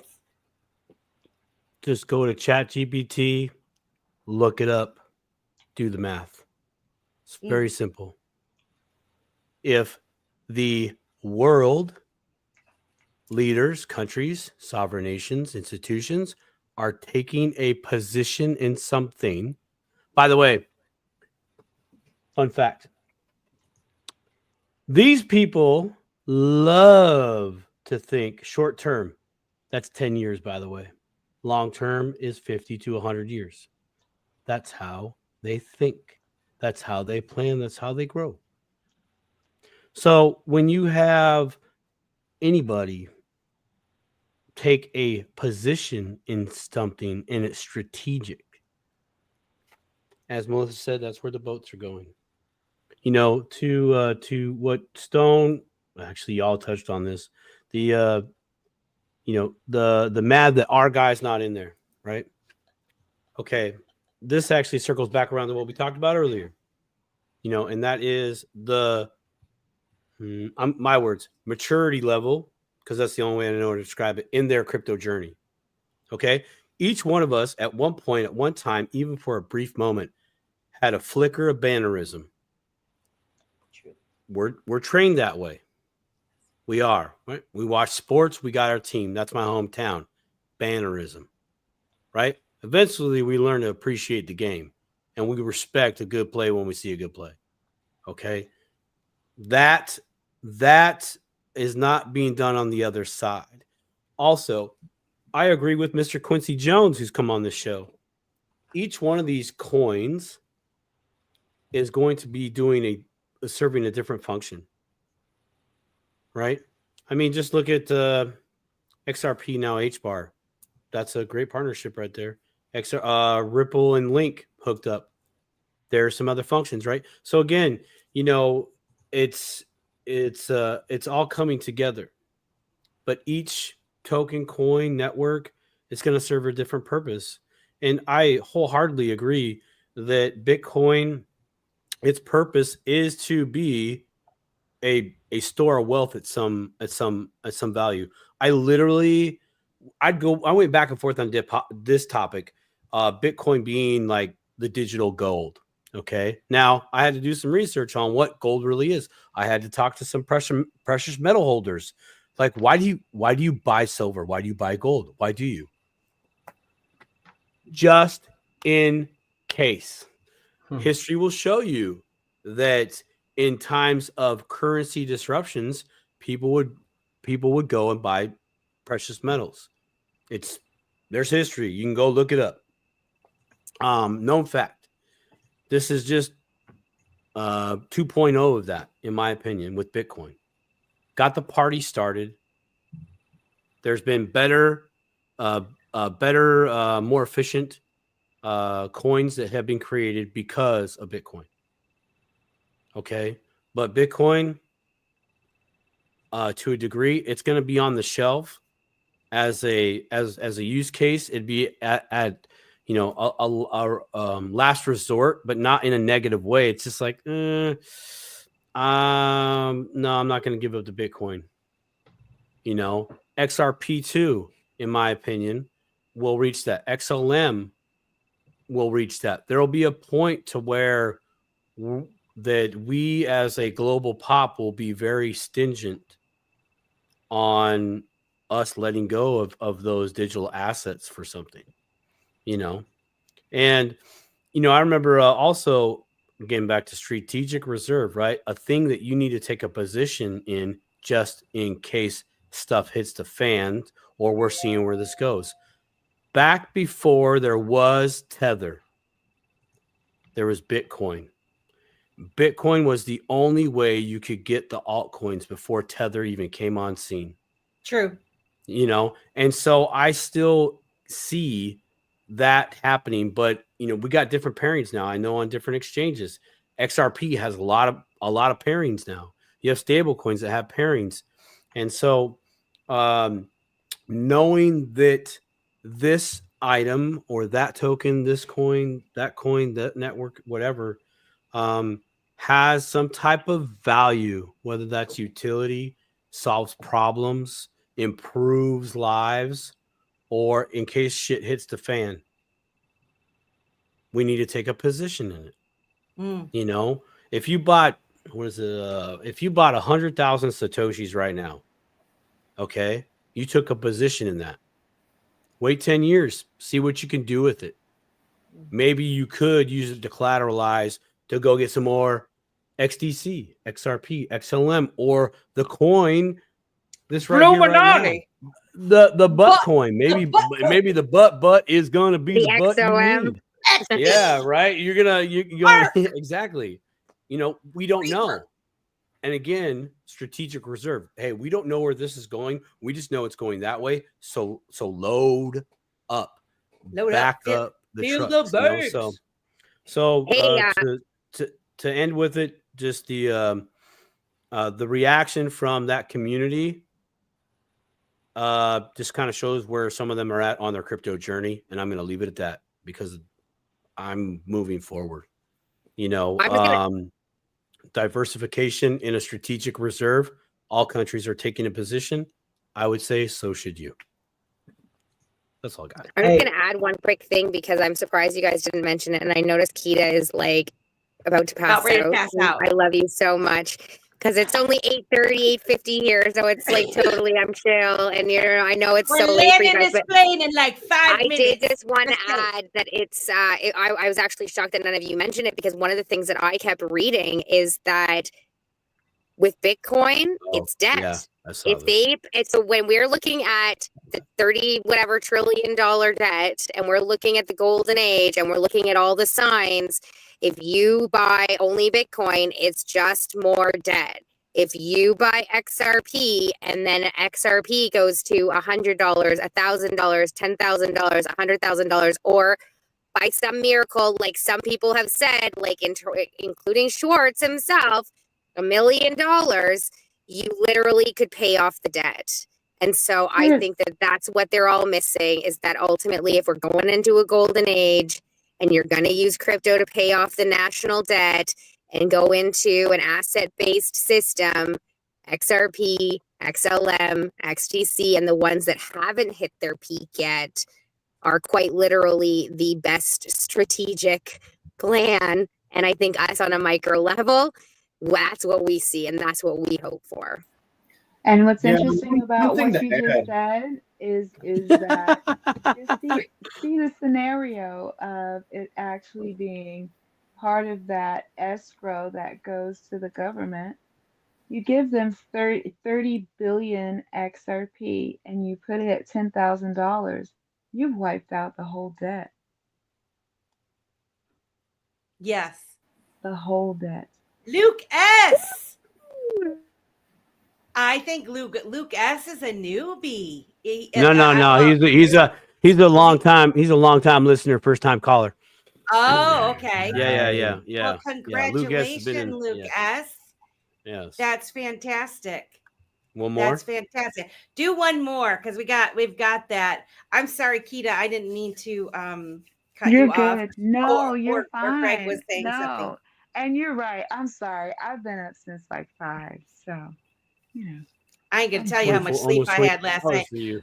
Greg had some comments that he wanted to I say. apologize. Well, I was just going to say the bull runs for Bitcoin in history. You know, you think about 2009, 2013, 2017. Those bull runs happened for Bitcoin before everything else took off, right?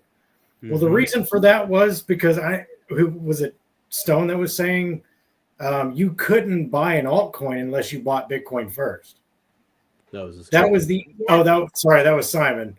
The only way you could buy any other coin was if you bought Bitcoin first and then traded it into that altcoin. Yep. That's no longer the case. So to think that Bitcoin has to do this massive blow off top before any other coin can is just it's nonsense now. Yeah. Yeah. You know, I think it was very strategic. If you really take a step back and look at the way things have unfolded, I've always thought Tether, when I was in high school, the bad kids had to wear tethers on their ankles. So they went to the juvie hall, and when they got out, they had to wear a tether on their ankles so that they weren't allowed to go, kind of like the prisoners do. So whenever Tether came about, I instantly thought tracker. This is, and so I've always thought that was being used as a tool to catch the bad guys. And, Bitcoin being the transparent blockchain that it is, you could see the money come in, you could see where it went, you could see all of these things. And then now that you're saying, there's so many other avenues where you could come in and buy your way in without having to go through Bitcoin anymore. But it was a foundational layer that kind of kicked all this off, right? And look at what has happened beyond that. And so, I mean, if people really take a step back, this has worked in harmony, no matter what the people want to think, no matter about the tribalism or at all. You have to have that base layer foundation. You have to have something break and to try to fix it. And all of the things that we're doing, this had to go down this way, in my opinion. So. Well, this is the Dip a Toe show. You can say what you want, girl. 100%. 100%. We got a third winner? No, not yet. Not yet. We're working on it. Come on, peoples. Get it in the chat. And boy, did Simon Says Crypto call it, man. I should have bet lunch on this show. I should have bet lunch. We are almost at a 4-hour show right now. If we count the pre-funk that we had before the show, man, we were already there. And I knew it, too. I knew it in my bones. Yeah, baby. Woo! Let's do some final thoughts. Caller. Put them in the chat. Put them in the chat. Put them in the chat. I'm gonna give. Stone wanted to say 60 something seconds. at the end of what you were saying. Melissa Stone wanted to add one last thing. Amen. Go ahead. You wanted me to go first, Optimistic? No, you just looked. You said you looked like your hand was up. You wanted to say I something. did. I mean, I've had so many things I want to say, and spill it. Let me. I'll just leave you with this. So, for how long have you heard the narrative that Bitcoin is bad? And very, very soon, you're going to hear that shift to fiat is bad. You're going to hear in the public narrative, it's going to go from, it's been the Bitcoin is bad, that only nefarious people are using it to buy drugs, to do this, that, and the other thing. That's been the narrative, right? Yes. Can everybody agree on that? 100%. Yes. Sure. Very, very soon, the narrative will be fiat money is bad. Mm-hmm. And they'll tell you that the only reason to use fiat money is to buy drugs and to do nefarious things. And the funny part is the fiat dollar, like the actual physical dollar, has trafficked more drugs and people than any crypto ever will. 100%. But they didn't talk about it. My point is the narrative will change. So I've seen pallets and pallets of dollars get dropped off in the sand. Okay. And it wasn't to do good. It wasn't to feed the hungry. Right. So yes, but was the media talking about that? No. Does the media talk about drug deals? Anything bad about fiat dollars? No. But they do talk about Bitcoin in that way. or they used to. You haven't heard about it that way lately. And very, very soon, the bad people are going to be the ones that carry cash. You are right. Just pay attention. You- And when that happens, you're too late. I feel bad for all the no, never mind. We're a family show here. Never mind. Did you come see- by the Simon Says Crypto show later? Did you on my see own channel. Buster's comment said I was up 149,000 XRP to 1 BTC on election night. Right now it's 33,000 XRP to 1 or Now, 1 see down. Now, pay attention there. See, that's a play. That is a play that you could do, fam. Okay, like we talked about, exit strategies, and those types of things. Try to remove yourself from price, okay, and establish value on these coins. Okay, that's probably going to be your biggest wall as a dipitoer or anybody else that's new in the crypto space. Price is irrelevant, and that was probably one of the hardest things that I still battle today. Yeah. I get excited when price goes up, but I know what that means when, hey, for 1 Bitcoin, I could have got 149,000 XRP. Hello, that's a play. That's a play right there. That's why I can't stand the price of XRP compared to the dollar, because eventually, what's the dollar going to be worth? Right. Yes. 1 XRP is worth 1 XRP. Period. Yep. That's right. Amen. Now, yes, and that's facts. I love that. Should we do it? Who's going to win? We should do it. Winner, chicken dinner. World be free. It's going to be me. Come on. I can see it. Oh. Yeah. Fishing with Camo Joe. Let's go, Camo Joe. Congratulations. Congratulations. That's awesome. Yay. Make sure you reach out. I want to thank you guys so much for coming to Dipitel. This was a fantastic conversation. I'd love to do this again.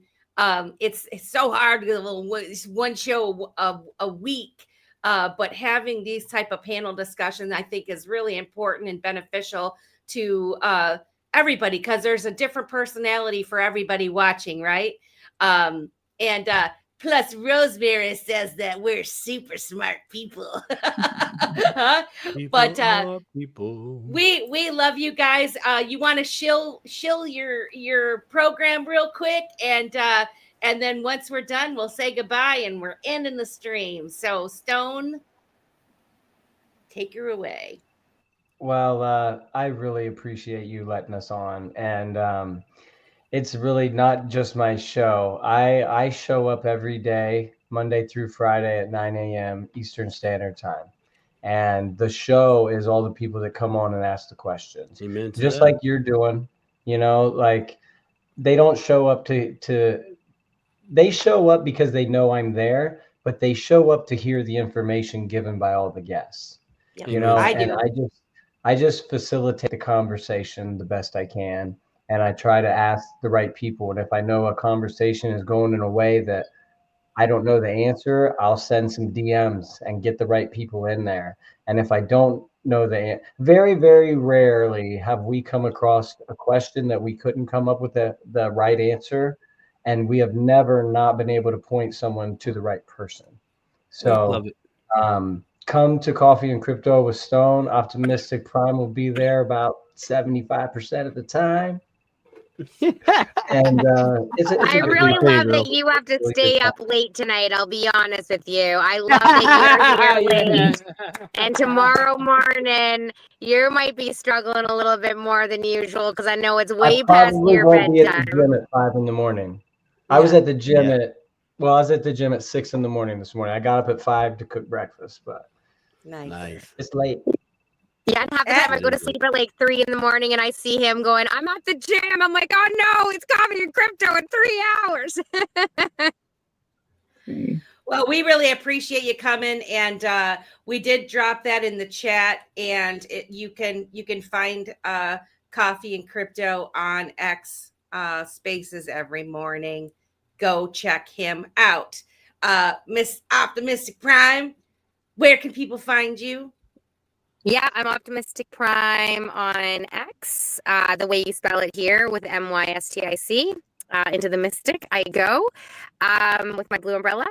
I'm Optimistic Prime 5.0 on TikTok because I've lost a few accounts. Blue Umbrella Butt on I have so many, so I won't go through them all. They all have tags in them on the head.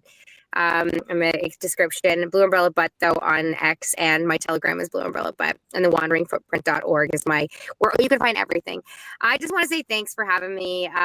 This has been wonderful. 4 hours went by way fast. So I know it's because I'm around good people and, people who see who I truly am. And, it's been a long road here, guys. And, I'm going to get emotional again. And, that's what makes y'all special is there's a lot of years there where I didn't really show much emotion. I was pretty numb to the whole world and what it offered. I didn't know we'd get here. I had hope, but I feel like in the past few weeks that, what you focus on expands, and I've been dreaming big for a really, really long time. And it's only because of all of you seeing me, and cheering me on that I have enough courage to keep going every day and getting up and being optimistic about the future. And I'm just so deeply honored to show my face here and, to be on Stone's show and to I always think of the future and, I can't wait to hang out on an island with you guys and my little family one day and for you to all meet James and my little babies and maybe not live in a bus anymore. So thank you so much for being such incredible human beings. And thank you so much for, fighting all your own demons and, getting through your own struggles and your own life so that I can actually, get to spend time with you, even if it's just on the internet for now. One day I can't wait till I get to spend real life time with y'all. I just can't wait. So maybe Las Vegas. Fingers crossed, Melissa. It's maybe happening. Las Vegas. It's happening. Well, we thank you. Miss Keita, you have hung out like a champ. I know you're so tired. She's like, thank God, thank God. Oh my goodness. So first and foremost, as always, I'm always honored to be part of this conversation, to be able to hopefully add some input and some value to it. It's great to be around people who not only are just great thinkers and great vibers, but just open-minded to different thought processes that can be explored. And it doesn't necessarily mean that it changes your view. It just means that you have now more information to work with, you know what I mean, and moving forward.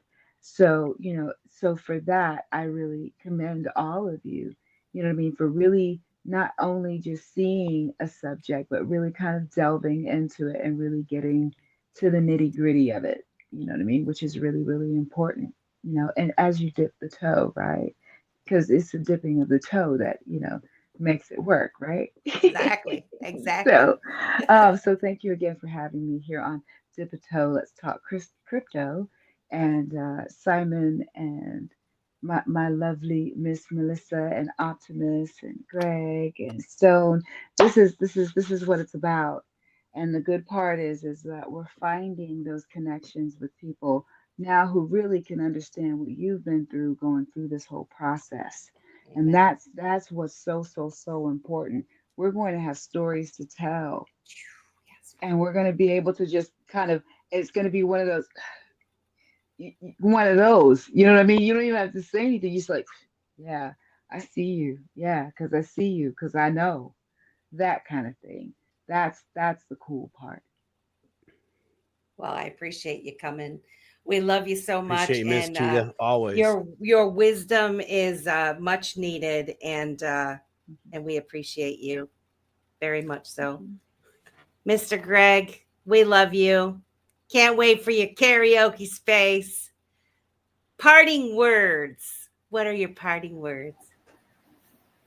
Yeah, as much as I would love to tell everybody to go over to ARC Institute and look into it, buy it, whatever. I think I'm gonna end on this. The red car phenomenon, which is also known as the Bader-Meinhof phenomenon. If I were to offer you $1,000 for every red car that you passed on your way home from work, you would be able to tell me exactly how many red cars you passed.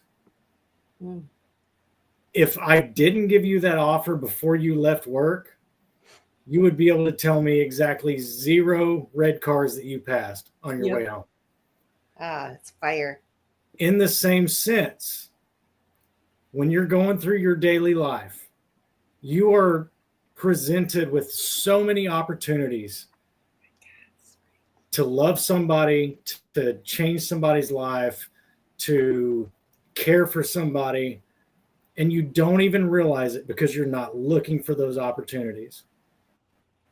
So I encourage every single one of you to make sure that you're looking for those opportunities that God presents to you. Amen, Reverend. Fantastic. I love Amen. it. Couldn't agree with you more. And that was well said.